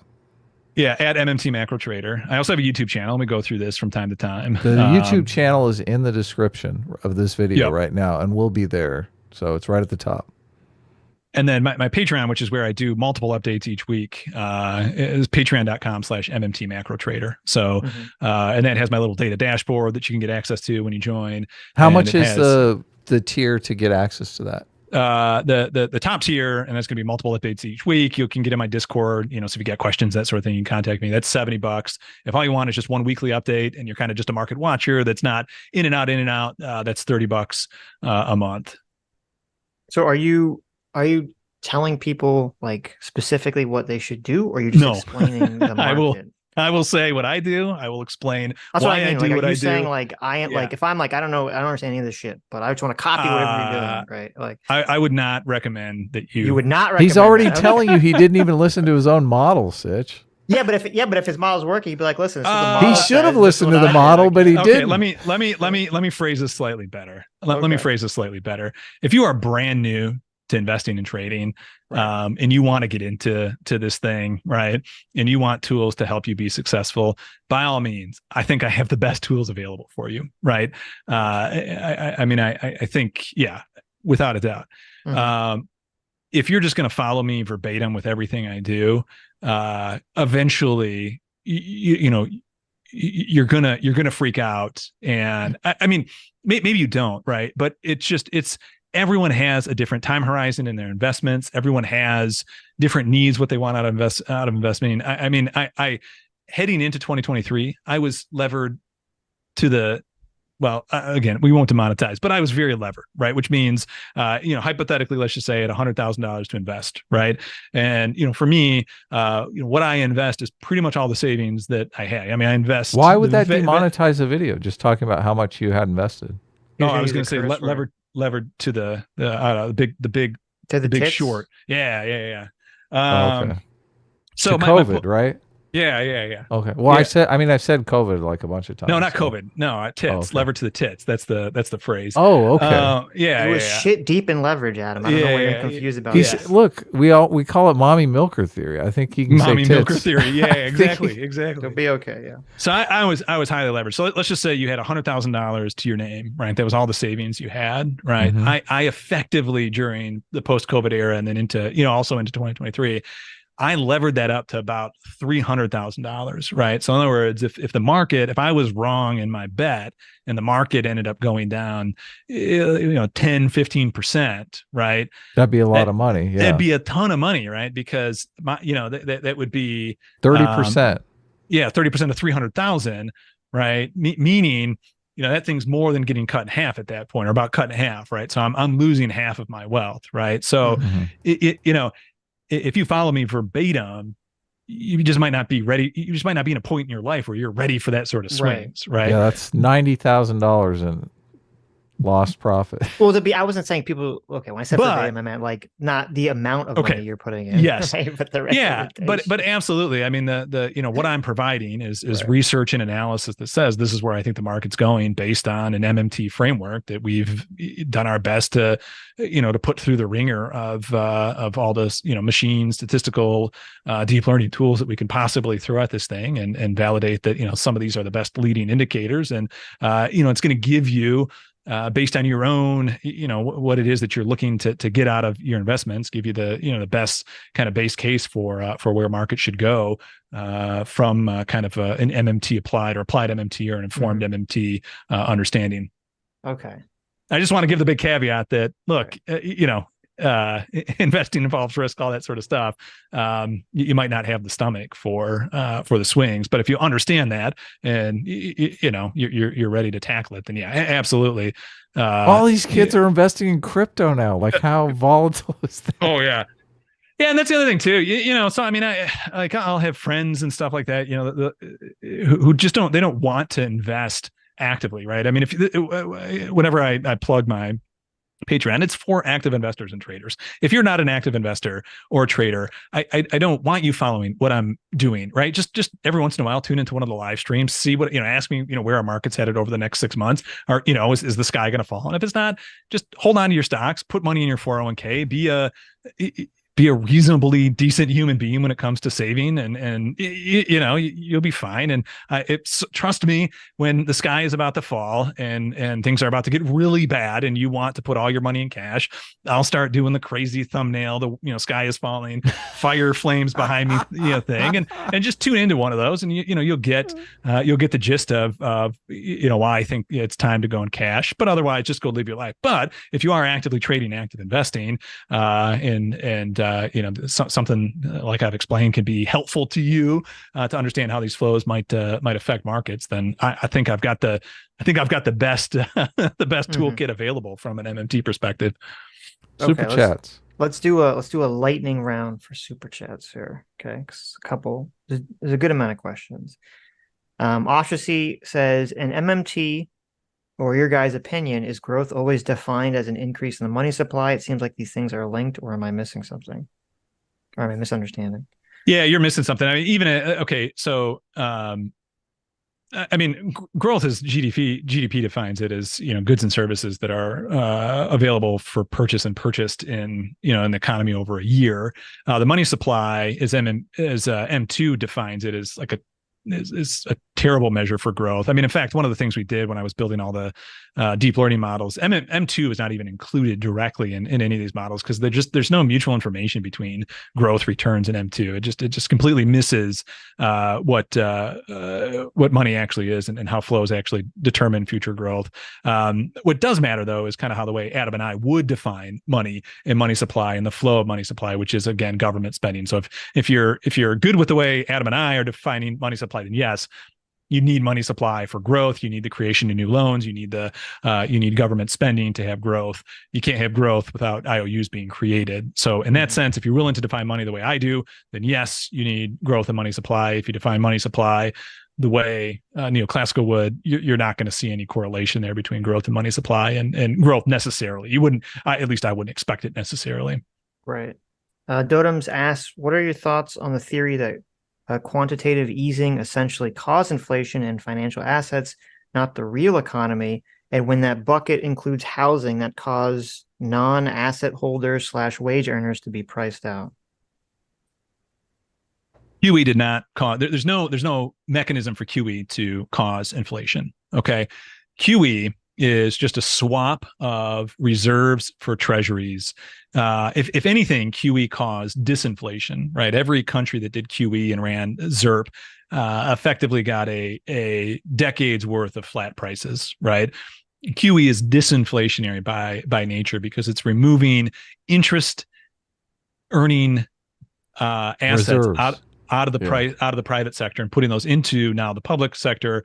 And the banks are now holding reserves. Now, if you're a neoclassical type and you think the bank lends reserves, then you're like, and this is why, they were all right. This is going to cause runaway inflation. All the banks have, trillions of dollars of reserves. So banks don't want, they don't want reserves. Two, they don't lend the reserves out. The loans always create the deposits.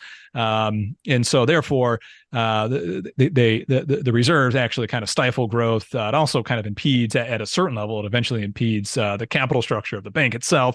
So much so that in the post-COVID era, they had so many reserves that ironically the Fed had to create a new vehicle to take the reserves called the overnight reserve repurchase agreement to take the reserves out of the banks and give them interest or give them essentially space on their balance sheet to allow them to leverage up more to create new loans. So QE from an MMT perspective, I try and keep this as lightning round as possible, is disinflationary. Low interest rates are disinflationary. High interest rates are effectively inflationary or expansionary. And we're seeing that play out. If you, again, my Twitter page has a thread on this. I don't know if I've got it up. My Twitter page has a thread on this. If you click the pinned tweet, it's under that pinned tweet, and the headline is "Why haven't rate hikes caused a recession?" It gives kind of the MMT understanding as to kind of how to understand interest rates. Gotcha. Mr. Anderson says, "What is an inflation-adjusted surplus?"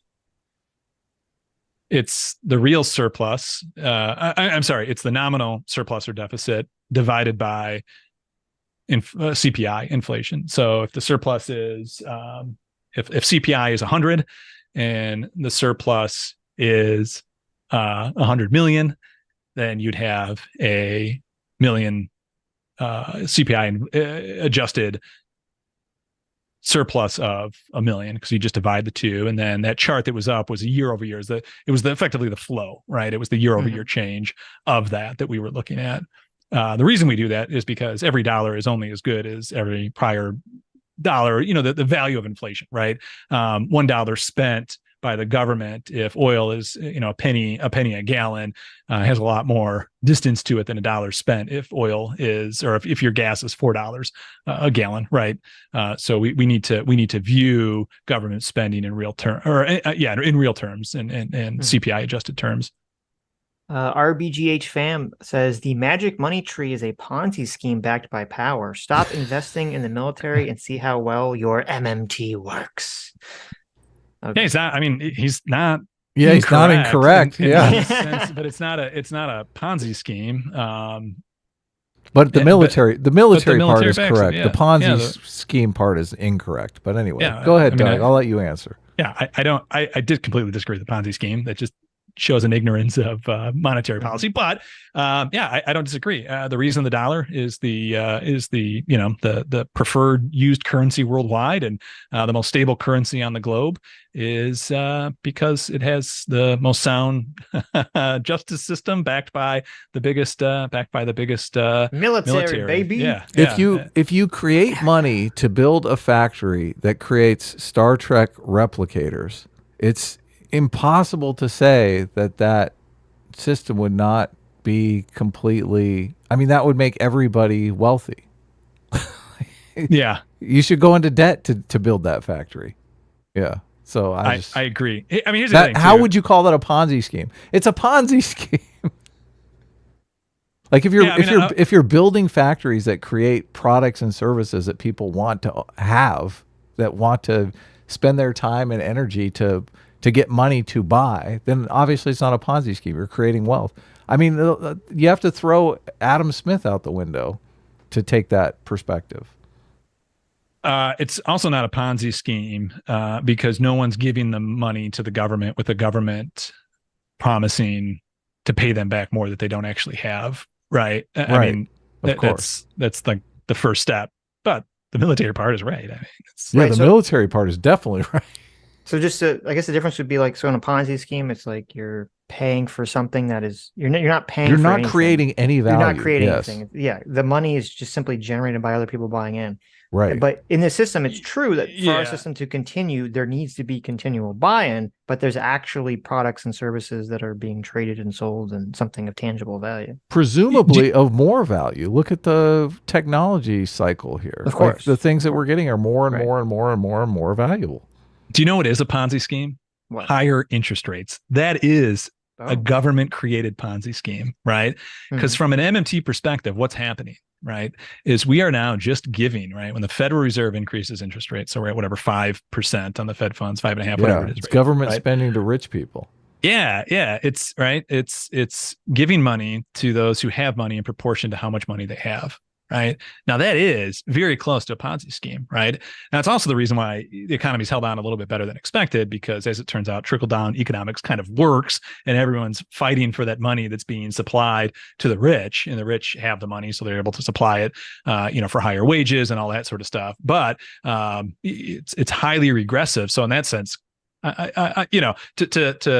to try and say maybe they're right. That is a Ponzi style scheme. It's highly regressive, and the people who end up paying for it are the bottom rung, right? Which is why every MMTer, a political prescription for that every MMTer would take is a constant 0% interest rate, a permanent 0% interest rate. Yeah.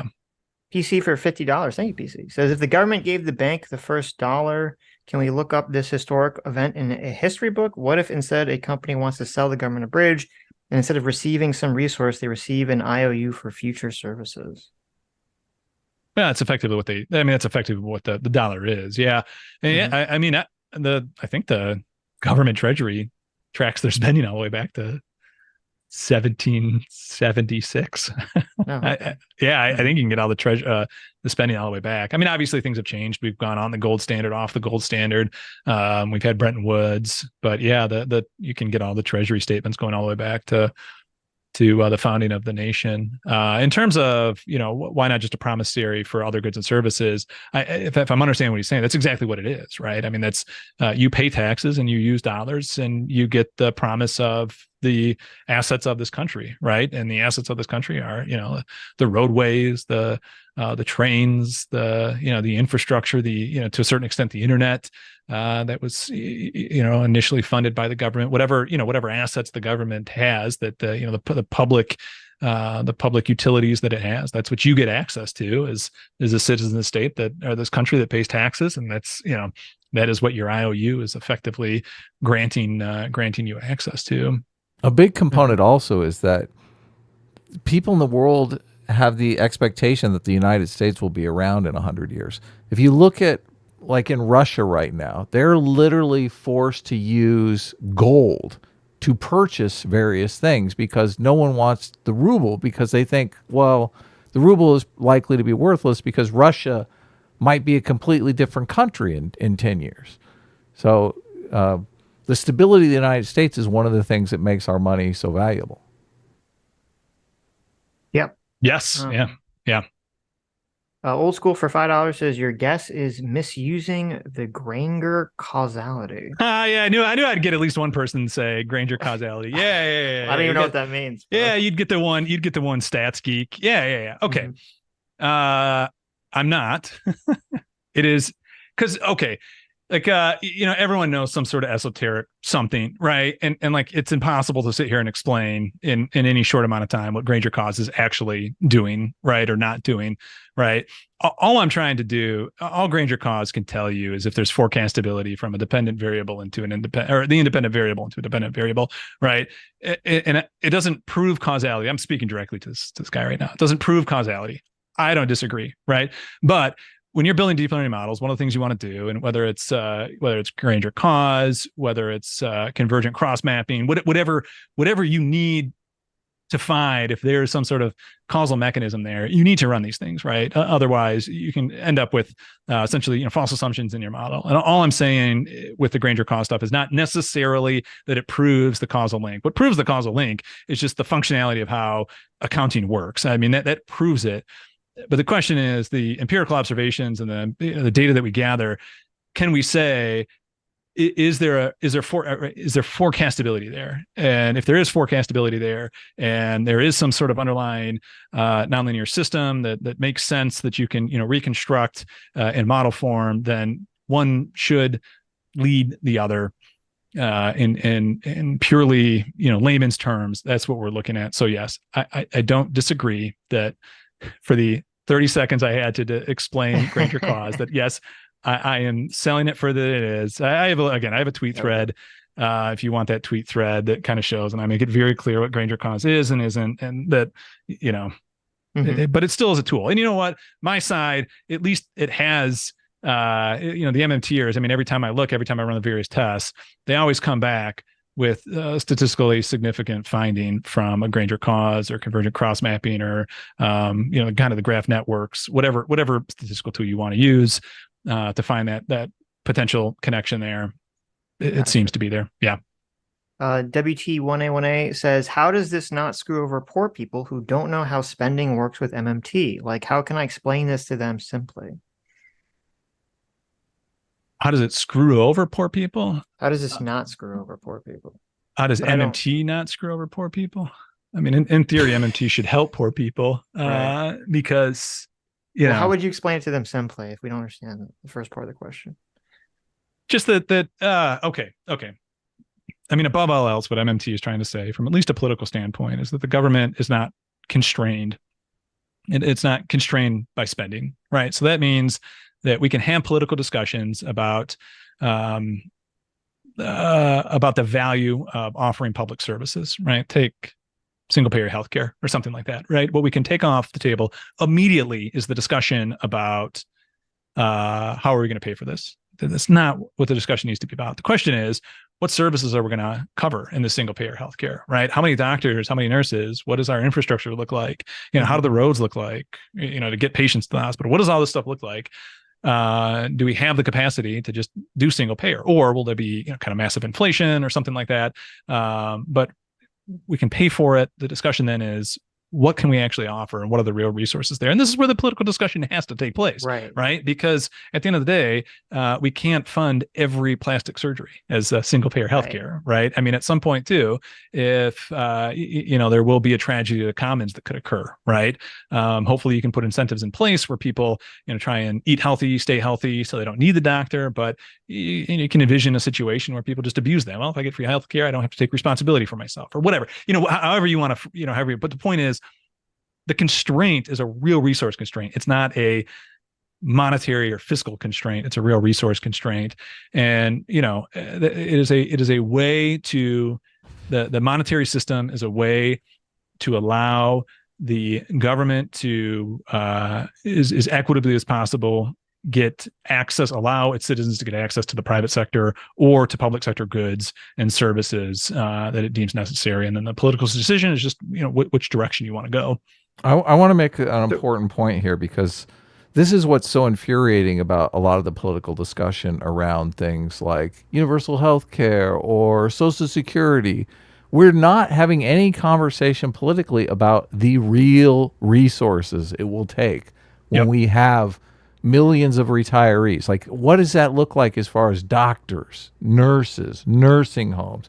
Like the tangible things that we need on the ground, no one is talking about. So having a bunch of financial assets in all these old people's bank accounts and having 3 doctors on staff is just not going to cut it. Like is going to be massively inflationary. So our politicians need to talk about that stuff instead of bickering over how to invest the money. Like it's completely ass backwards. So I think that when you're talking about this, because for all the people who are so untrusting, I guess, of MMT and of government spending, I guess the way to lead it off, to start the conversation, is say spending or debt isn't the constraint, it's inflation and the physical resources that exist. Right. So you're acknowledging that there is obviously constraint. There's not an infinite money tree, right? It's just that the constraint is a different constraint than what people say it is. And I wouldn't even throw out the inflation part, because I'm going to say the thing you're not supposed to say. Okay. I don't really think inflation's that big of a deal if you don't have full employment. To me, it's full employment that matters, right? And it as long as 3 things. As long as the government accepts its own currency as its tax, as long as the government doesn't back its currency by anything, so it's not pegged to anything, and as long as the government never issues debt in someone else's currency, it's going to be very, very hard to get any sort of runaway inflation. You can get sudden pops in inflation like we did post-COVID if you spend 10% of the current public debt load effectively overnight. No doubt about that. But it will always be transitory, right? Which is exactly what we saw.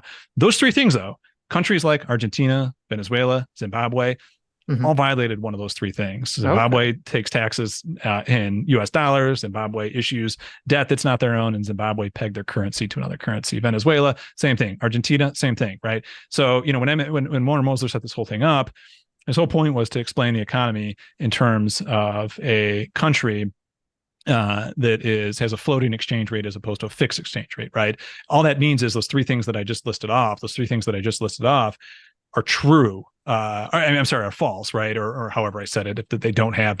So it's true that we don't have any of those, right? We are what they call a sovereign issue. The minute you get out of that game, the MMT analysis is no longer true, right? It's no longer an MMT nation in that sense, right? It's a backed system. So it's hard, very, very hard to get inflation when those 3 things are true, and any inflation will be relatively short-lived. And as long as that spending is targeted on an increase in infrastructure or true, additional production output, you're not going to get inflation. So for me, if you need a little inflation to keep employment all the way up, I'm fine with that.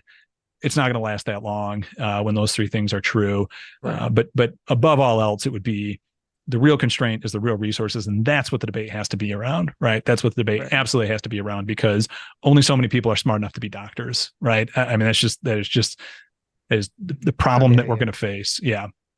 So I guess the homework will be, for those who do not like MMT, would be to find a country that did have runaway inflation that didn't fit one of those 3 criteria. Well, they have to have all 3 of those. Yeah. They have to have all that 3. didn't have one of the 3. Yeah.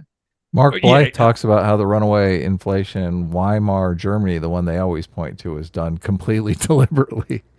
And they stopped it as soon as they wanted to. Yeah, because what happened? They had to. They didn't even issue a debt. They were imposed a debt, right? You lose a war, you impose a debt. Yeah, I mean, I don't disagree. If all of a sudden the U.S. said our currency can be converted 1-to-1 into an ounce of gold, we're going to get runaway inflation. I don't disagree. Yeah. I mean, that is a recipe for disaster. We'll either get runaway inflation if the government continues to spend, or we will get runaway deflation if the government decides to fully meet its obligations. Either way, it's bad, and that would be the outcome. This is why the U.S. government would never. I mean, we had a conversation with someone a while ago. This is why the U.S. government would never accept some kind of crypto as like an alternative to pay taxes instead of U.S. dollars. Of course not. Right. They might use the peer-to-peer technology to make a stable coin. So you have which I'm in favor of. Like, why are we paying all these service fees to credit card companies? Why can't we have some sort of electronic money that's feeless? Daniel Irish, thank you so much for the $50. Yeah, Says thanks, Dan. really entertaining stream. A nice reprieve from the annoying political and culture war nonsense. Well, don't worry, we've got some of that for you later today. But Oh, let's get into the thank you. culture war. I'm ready, man. I came Hold prepared on. for culture war Okay, too, man. No, I'm kidding. I'm kidding. Old school. Thank you so much for the $5. Says, oh, okay, he got it on Granger causality, but I am a stats nerd. I do have a graduate degree in it. Thank So there you. you Thank go. you for saying that I moderately know what I'm talking about. There you go. I appreciate it. Yeah, Spiro Floro Porless for 5 Canadian says, let's say I have $50,000. What do I do with this money using MMT? yeah. Buy stonks, baby. Oh, Right. it's Well, this is not the time to do it. So yeah. we're Wait until October. Yeah. yeah, we're experiencing a market pullback. He's saying he's going to get back in, and obviously, this is not financial advice. No, no. Yeah, he's looking to get back in around 4,300 on the S&P. He told me earlier he buys something called SPXL. That's it. It's The L for leverage. Yeah. Yep. So and I've never traded this, but evidently it's 3 times the leverage of the S&P 500. There are also other ETFs you can buy that mirror the S&P 500. There's SPY, I think, is one of them. Yep. That's a biggie. VOO. Yep. VOO is one of them. Typically what I do is I buy one of those. I've never done the leverage thing. So if you buy at a certain level and the market goes up 5%, if you buy the leverage one, the market will go up 15%, or your stock, your financial instrument, I don't even know what you call it, the ETF will go up. Mm-hmm. But if it goes down, you're going to go down 15%. Yep. So I don't like the whole idea about playing the S&P 500 is kind of the S&P 500 is stable. It doesn't go up or down very much. But if you're buying a leveraged financial instrument, Doug, like what? Well, yeah. That's because I have balls and you don't, man. Jeez. Wow. No. You, No, okay, well, no, okay, you okay. you definitely have a bigger appetite No. for risk. That's for sure. No. In all sincerity, okay. So let's just say you have $100,000 to invest, right? But you want access to both stocks, bonds. Maybe you want gold in there. Maybe you have some asset classes, right? Maybe you want to be long tech but short, consumables or durables, right, or something like that. Short junk stocks, right? You can construct then a much more potent portfolio that gives you much more exposure using leverage, right? So one way to look at this would be, let's just say I want stocks and bonds, right? But I've only got $100,000. And I know stocks and bonds generally, except for in the current environment that we're in, historically, stocks and bonds have often gone opposite of each other, right? So what I can do is I can use leverage to leverage up my exposure to stock and bonds. Now, overall, from an investor standpoint, your risk still remains moderately hedged. You're just able to lever up the amount of money you have. Don't do leverage unless you know what you're doing. Don't do leverage unless you're okay with the swings. I'll tell you. Okay, I mean, look, if you followed me for any amount of time and you've been, I've been right far more than I've been wrong over the last 3, 4, 5 years. But one time I was absolutely wrong. Is I really thought we'd get a far more aggressive bounce after the invasion of Ukraine by Russia that tanked markets. I really thought we'd get a bounce into April. We did a little bit, but for the most part, it fizzled. I held at that point because the models really said it's April's going to be the top, not January. And it was just in part because of kind of a black swan curveball. And it sucked. I mean, there was no way to put it. It sucked. And when you're playing leverage, you get burnt. But on the upside, I was very levered during the climb into 2022 from 2020 on. And, that obviously more than made up for it. So my point is there are going to be some investors who are going to be like, what the hell? This guy is suggesting leverage. I'm not suggesting leverage. I am just saying that is what I do. Don't do it yourself unless you fully understand what it is that you're doing. And, you're okay if one day you wake up and, you've got a negative $30,000 in your, is your loss that day. That's tough to get sleep. One of the first investing books that I read was by this guy who was basically sharing his experience as a trader, and he had taken a second mortgage out on his house Yeah, and don't bought do that. For the love of God, please don't do that. and bought a No, no, bunch no. of options and lost all the money. And he's like, he's going to sleep next to his wife every single night, thinking, "Do I tell her?" Like, don't get yourself into that situation. Oh That's my not. God! Don't No, do no, that. no, No. no, no, no. And if and you know, if you do the other thing too, I mean, when I was younger, I used to play a lot of poker. I love poker. If you have an inclination towards gambling, be extra careful too, because it's very easy to just gamble. But I always recommend if people get into and they want to start watching markets, they want to start investing, that they start from a buy and hold standpoint, right? Just start looking at your, you know, your 401k, make sure that you're aware of kind of, you know, what you're actually invested in and not, and then build from there, right? If you have, you know, a couple thousand in savings and you just want to put that in something like the SPY, take baby steps. The markets will always be there. There is always the big move right around the corner. There's no need to take outside risk that you don't exactly understand the consequences of. So I'm going to digress from my from my big disclaimer there. But Junimus Prime for 15 Aussie says, does the use of money as a weapon have the potential to push more countries away from is the use of the US dollar as a weapon have the potential to push more countries away from using it? Yes, it's more stable, let's say, than the yuan, but the Chinese don't care what you do at home. Yeah, to a certain extent. Yeah. I mean, I am willing to kind of buy the argument that sanctioning countries that use the dollar can affect the desire to want to use the dollar. Mhm. Yeah. I mean, if business agreements can just be annexed or, you know, can be nixed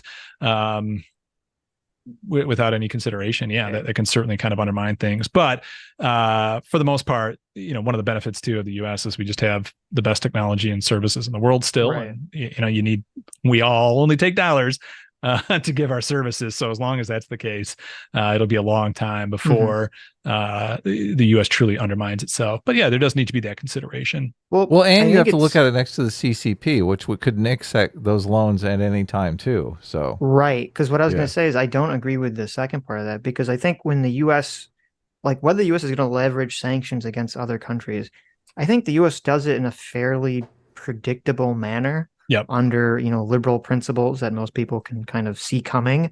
You know, Russia invades its neighbor. That is like, you know, a liberal country. Obviously, America's not going to be happy about it. But with China, I don't agree that China doesn't care what you do. I don't think anyone would trust China. Like if China supplanted the US, I don't think anyone would trust China to not leverage its fiscal policy and its in the yuan, you know, in a way that would be very more volatile than the way America does, in a far more selfish way than unfair. America does. Yeah. But every time, like, China has opened up its markets, and its people always want to keep their savings in dollar-denominated accounts, and China has literally cut them off from doing that because they want people to use their currency. But what does that tell you if you actually live in China and you would rather use a foreign currency than the currency your own country puts out? What's that say? Right. I mean, it wasn't earlier this year that China had some massive, they leveraged a bunch of private companies, or they took a bunch of private companies over or something, and basically put them under state rule, like kind of randomly without anyone really expecting it. So I don't know. I don't agree that people would see the yuan as like a solid, as an stable alternative. Yeah. Right. I agree. I don't. Yeah. I mean, for China to really kind of take over on the financial aspect, they would need to get rid of socialism. Yeah, pretty much. I mean, they would need to get rid of state control at that point. Yeah. I mean, if they introduced even just a little bit of democracy and a more fair justice system, you're going to get a long way for people willing to trust that they'll get a fair shake. Yeah. Mr. Ubercross, I think you already answered this, but maybe you can give like a simple one. What's the difference between MMT and classical monetary theory? Never heard of classical monetary theory. If he means like classical monetary, neoclassical economics, I think is what he means. Okay.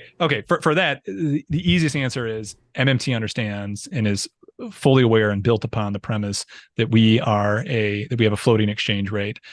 Neoclassical economics still has, and you can hear this if you listen to the interview they did with Anthony Davies, still has a lot of assumptions that are built and understand money from a fixed exchange rate. That is the fundamental starting point. That is the fundamental difference, the first fork in the road. From there, all of the things are built upon, and when they say that you need to borrow money, the government needs to borrow money to spend it, it's because they think that the government has to go get the money out of the financial sector first, or the private sector first, and it's because they have that faulty understanding right out of the gate. So that would be the difference. That's the starting difference. Mm-hmm. Okay. Well, I think that's it for questions directed at you. Thanks for coming on, Douglas. Dude, thanks for having me on, guys. This has been fun, and yeah. If anyone else ever wants to debate an MMT, or maybe I'll go for it. I might be able to set something like that up. We'll talk, and we'll have you back again for sure. Yeah.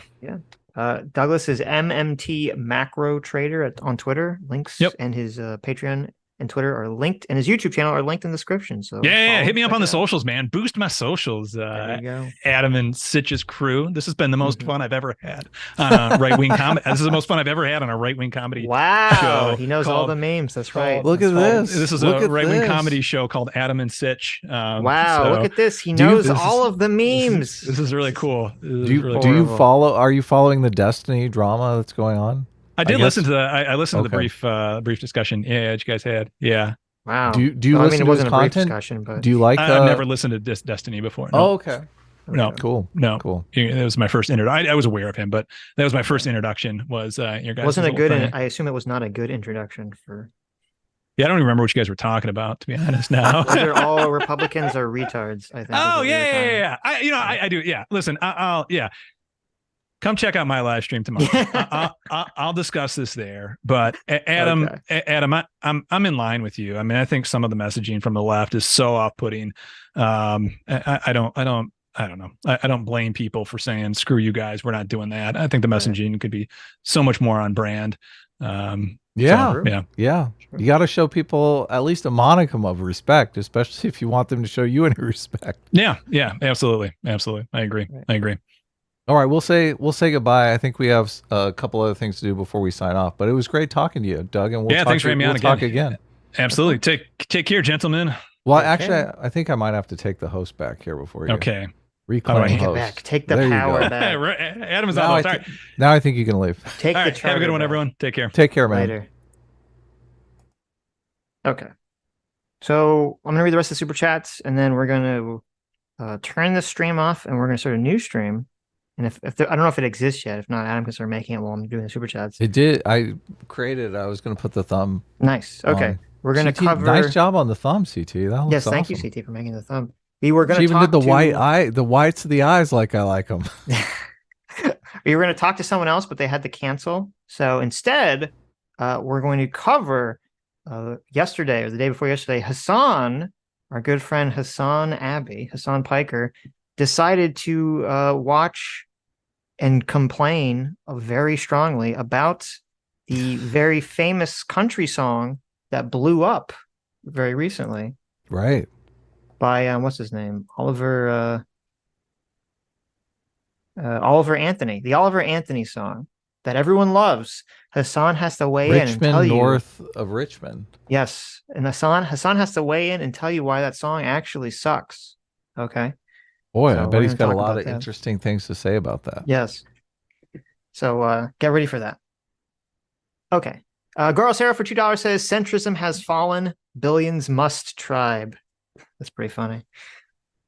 Jackarama for $10 says, after reading 1 1/2 books yesterday, I can confirm Adam is right about the Making a Murder documentary. And shocking how dishonest that documentary was. I'm currently in a fight with my girlfriend about it. Wow. Well, don't break up with your girlfriend over it. Never get into a fight with your girlfriend about anything true crime related. That's a losing battle, my friend. Oh, they do. They love the true crime. Yeah, you're in trouble. They do. Mr. Ubercross, thank you for the 10 gifted memberships. Thank you, Mr. Ubercross. Mr. Ubercross really did not like the MMT conversation today. But thank you for the support. Mr. Ubercross and I argue in DMs about MMT all the time. So. Oh, interesting. Yeah. Okay. C. Paffy for $10 says, so people get mad at Adam because they think he strawmans regularly the anti-MMT people. So what does he do? He has a guy on to strawman the anti-MMT people. Y'all just driving folks to be CP24 at this point. There you go. Calvin Pafford. CP24 is Mr. Girl going to be your vice presidential? Yeah, Calvin, what's up with that? There you go. Jack of Spades for 16 months says, here's my monthly membership to help Sitch buy a home so he can stop streaming from the Panda Express parking lot. Well, thank you. I actually do appreciate it. Wow. But you're so close to Panda Express. It's nice, though. It is nice to be close. Well, listen, they have a loft above the Panda Express, so I can now move in to the Panda Express. My dream. I can have that smell of orange chicken like just in my nostrils 24/7. Oh, that's so good. I love that orange chicken. Mm-hmm. Let's see. Caleb, the Cynic for $5 says, here's my donation to buying Adam's house, Sitch. S-Class is buying Adam's house class. Sweet. Thank you, Caleb. Look, 4 million sold. There you go. I'll sell it to you right now. Really? For 4 million? For the low price of $4 million? For 4 million, yeah. I don't think I have $4 million. I know this might be surprising to everyone. I don't have $4 million to buy your house. That's not worth $4 million. But the Lieutenant for $5 says, S-Class drives around their neighborhood shooting fireworks off to scare the dogs. Wow. A-Team Brain Supreme. Listen, I only do that to bad dogs, okay? To dogs that deserve it. There's no such thing as a bad dog. That is not true. There are very annoying dogs out there who just won't shut up. Equishadox for 15 months says, stay based, y'all, and chat have kept me aware. Y'all and chat have kept me aware and down to earth through life's challenges. Glad Adam's okay. Hope the storm was kind to you and yours. Well, thank you, Equishadox. Yeah, it was. Yeah, I mean, the storm wasn't too bad, and things are going good. So, and thanks for the super chat. Yeah, and thanks for the compliment. It's good to know that we are having some impact on the world. Makes it feel like we're all not just shouting into the void here. So thank you. I do appreciate it. Lucy Lemonbug for 5 gifted memberships. Thank you so much. Even though you're a dirty chopper. Okay, and by chopper I mean sticker. Hey, chopper's better, isn't it? Thank you, Lucy. Stug for $5 says, why can't we say that money in our modern economy is backed by material goods in general rather than only gold? Well, I think I kind of asked that in the conversation. I think it would be the same issue as the gold thing. Is that just it would create a limitation on government spending that obviously MMT people are not in favor of. But. When we were talking about the gold standard, I was thinking about how a lot of people don't want the U.S. government to get in the healthcare industry, right? Well, if you backed by a gold standard, wouldn't you basically be getting the U.S. government into the mining industry? I mean, they have to get that gold from somewhere, right? Right. Yeah. Well, I think it goes down to the intuitions that I laid out. It's just, do you think that government spending money helps the economy or hurts the economy? And if you think it hurts the economy, you want to limit it, and you want to limit it through gold because you think that's going to create some kind of stability for the government. If you think government spending helps the economy or that the economy needs government involvement, then you have the opposite opinion because you'd say, well, gold will create instability because it's going to force the government to have some sort of, it's going to do all these sorts of things to our monetary policy that's going to force government to behave in ways that it hasn't had to behave in, that are unproductive. A very long time. Yeah. So Calvin Pafford for $2 says the CP24 movement grows every minute of this stream. There you go. The Wooster for $5 says, I'm okay with MMT as long as we bring back the gold standard with it. Ouch. Chael Sama for $10 says, Yarn Brook has some great criticisms of MMT. He also has an 8-hour course on the 2008 crisis. Invite him on. I tried to set up a debate with him and Warren Mosler, but he kind of flaked out a bit. So it's interesting that you think... I mean, I'd be interested to listen to his critiques of MMT. The problem is I would love that debate between him and Warren Mosler because that would be fire, and I would like to see the fireworks. I would like to have some kind of debate or conversation where we have someone who is very pro MMT and someone who is very anti MMT that would talk, and then I being the idiot, can kind of try to cultivate the answers to questions that I want to get to, and I think other people want to get to. Because my problem is that, like, usually when I listen to two economists debate, it's like at a level that like, unless you have that prerequisite level of knowledge, you don't know what the fuck they're talking about. Right. No, So, I get that. um, Fire Sky 15 for $10 says, regardless of how you get money or value, it's going to be equated to a currency or something. So there's going to be a value on your service or your product. Sure. Yeah. The Rooster for $20 says, MMT plus the gold standard is my new dream monetary policy. Thank you. Thank you, guys. Oh, there you go. There you Wooster, you're doing that just to trigger us, right? I mean, that's what's going on here. I mean, it is working a little bit. Right. Oh, this is interesting. So Bricknose sent 2 super chats. First for another $10. Thank you for earlier for the $100, Bricknose. Bricknose for $10 says, I admit I'm ignorant here, but that was a hell of a lot of talking for trying to describe a thing, not much clear benefit. Call me when this guy is a multimillionaire off his deep learning model. And yeah, I mean, I agree. I didn't really understand his answer to your questions. But then Bricknose sent another $5 saying, I take it back. Good advice there at the end. Thanks for translating my stupid for the guest, Sitch, and your grasp of this is impressive, Adam. Yeah, I understood what he was saying, but I've been... Yeah, I don't think your question was stupid, Bricknose. I think it just gets complicated because when we're talking to Douglas or other, like, economics people, like, they're going to throw out a lot of terms, a lot of concepts. Yeah, he says demand. That creates demand. And you're like, well, Right. What is that? Yeah, like you're using a different vocabulary set than most people don't know what they're talking about, myself included. So, I always think of demand as like money that can be spent on goods and services. They talk about aggregate demand as in the total amount of money that can be spent on goods and services. Right. Capitalism is driven by sales. If nobody's buying anything, capitalism doesn't work. A lot of people want to, and this is a lot of the intuitions of people on the right, which this is one of the problems in China. People in China want to work all day, work their fingers to the bone, and go home and not spend a dime on anything. They want to save it all. Right.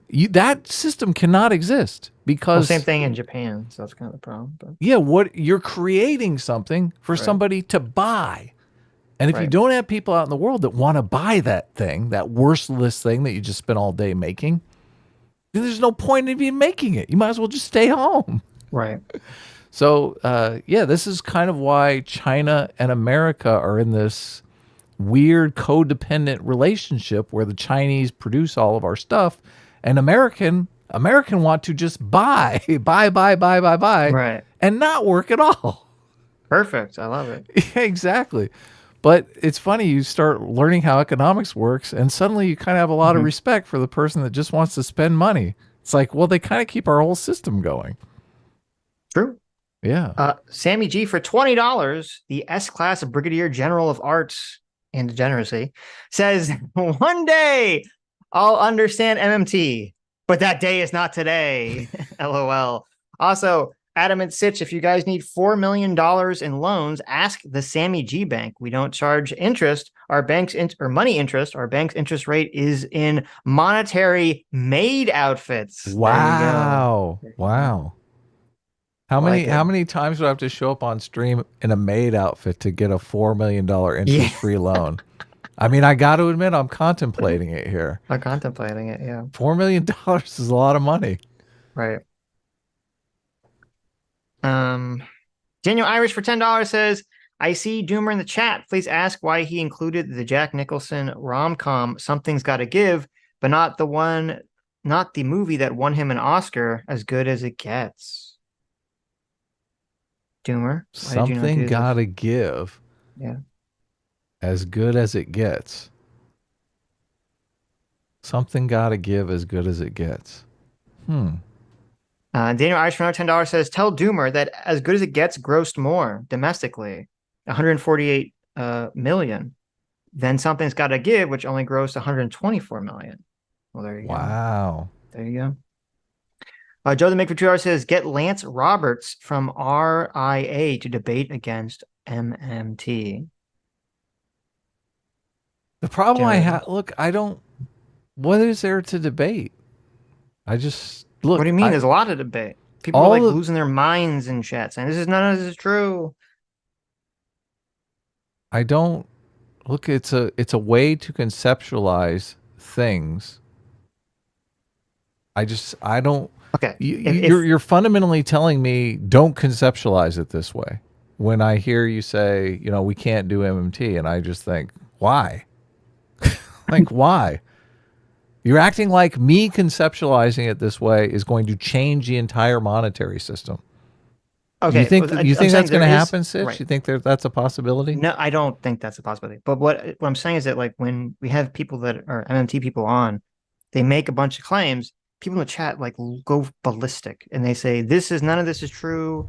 This is a fantasy. This is blah blah blah blah blah. None of this is true. So I think it'd be interesting to have someone who believes in MMT and someone who doesn't believe in MMT to come on at the same time. They both know their economics, so that when the chat loses their mind about something, there's a person that either says chat is correct, or I agree with chat that this is not accurate, and then explain it, or they say the people in chat just don't know what they're talking about or they're confused, right? That's what I want. I want there to be some kind of voice given so that I know what the fuck people are talking about. There is no way to adjudicate those truth claims because like Anthony Davis came on and like Douglas said, like I said during the stream, you're just saying a bunch of shit that ain't true. Yeah, but everyone in chat is like, "Oh, this is great! Look, he's totally that's what sticking." I want. I want the argument. I want the argument on.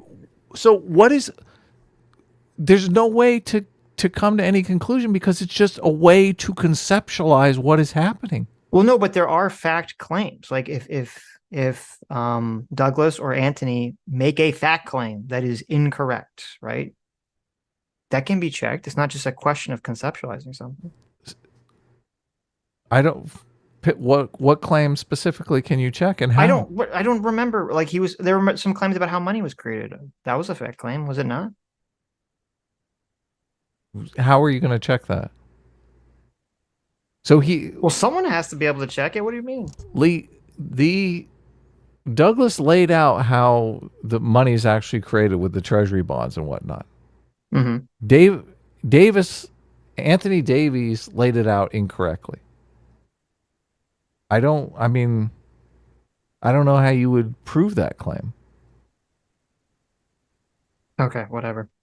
Yeah, I don't understand what the confusion is here, but let's move on. Joe the Make for $5 says, Adam, Douglas literally tried to claim that inflation is meaningless, and you still think there's no debate? And what was his claim on the inflation is meaningless? So, he was saying he didn't think it was that big a deal as long as there was some other factor. He was making the claim that he didn't think inflation could get out of control from spending. He didn't make the claim that inflation is no big deal, that if inflation does get out of control, it's no big deal. That's not the claim he made. He made the claim that he doesn't think inflation can get out of control from the institutions we have in place. So I mean,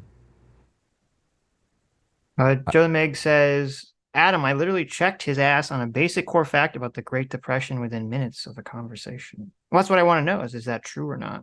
What was the question? So he made a claim about, it sounded like he was making a claim that the Great Depression, part of the reason the Great Depression existed was because the government didn't step in properly to spend money to help alleviate it. And Joe the Meg was saying, well, no, they actually did spend a bunch of money after when the Great Depression happened.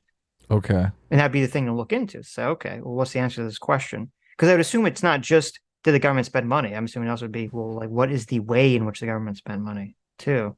So do you know how there's strata all around the world that has the evolutionary history in it, and they have this idea that if you could find some sort of fossilized species out of order in the strata, that would be devastating to evolution. Nobody's ever Yes. found Yes. that thing. But my problem with this is maybe you checked him on some fact about the Great Depression, but I don't know if it's that strata thing, right? This is the thing that just completely debunks everything that's being said, or it's just some kind of minutia point he got wrong. So Okay, I don't know. that's so when you say this, Joe, I'm like, well, how does that really change anything? Well, Like, it depends what if that's what but what you're saying is that's the issue. Is there some claim? What is the claim? That's why I said like for people to do their homework. If he's making a claim that says a country can't have runaway inflation unless it has one of these three things, someone can fact check that and say, was that true? And if it's true, say, oh, well, that's true, right? well, But you if it's but not you true, you can say, oh, no, wait a minute. Here's a country that did have runaway inflation and they didn't have one of these three things, right? well, you got to give us though the fossilized feature out of order in the strata type Well, conceptual that's what Joe was trying to framework. say, right? He was trying to say, but I'd have to go back and listen to exactly what he said, and then I'd have to go investigate the uh, what happened after the Great Depression. So, but anyway, Joe also says $5. Yes, he did, and inflation did get out of control, requiring the fastest Fed rate hike acceleration history to stall inflation. There you go. Okay. Stock for $5 says, I don't think that money being backed by material goods limits government spending in the way that you might think it does. Oh, well, then what's the point of doing it? Yeah, isn't the whole point of the gold standard to limit government spending? I don't know. Anyways, let's stop talking about money because no one cares about economic stuff. Oh, put the put the new link in the chat. Okay, you want me to do that? Yeah. I can do that. Okay. So anyway, we're gonna turn off the stream and then in a 5 minutes or so, we're gonna start again. The new stream, click the link. We're gonna watch Hassan Piker complaining so much so about the song Rich Men from the Rich Men North of Richmond, the song by Oliver Anthony that everyone loves, but Hassan doesn't love. And we're going to find out why. We're going to find out why he hates this man. Is it because he's white? Is it because he has a better beard than Hassan? Let's find out together. Don't So hit thank the you all for button coming. yet. I'm not going to hit the button yet. I'm gonna pin this comment. Okay, you pin the It's gonna be great. Are you Okay. ready? I'm ready. Are you ready? I feel like we had something else we were supposed to talk about before. We did after the stream, like privately. Oh, we did? Yes. Well, we can't talk about that publicly. No. That's so too much. too this. salacious. Yes. I know. That'll get us in big trouble. Interesting. Yeah. Okay. That was the stuff about Destiny, right? No, that wasn't. But Look, I'm joking around, obviously. Let's in the stream here. Let's start the new stream. yes. Bye-bye.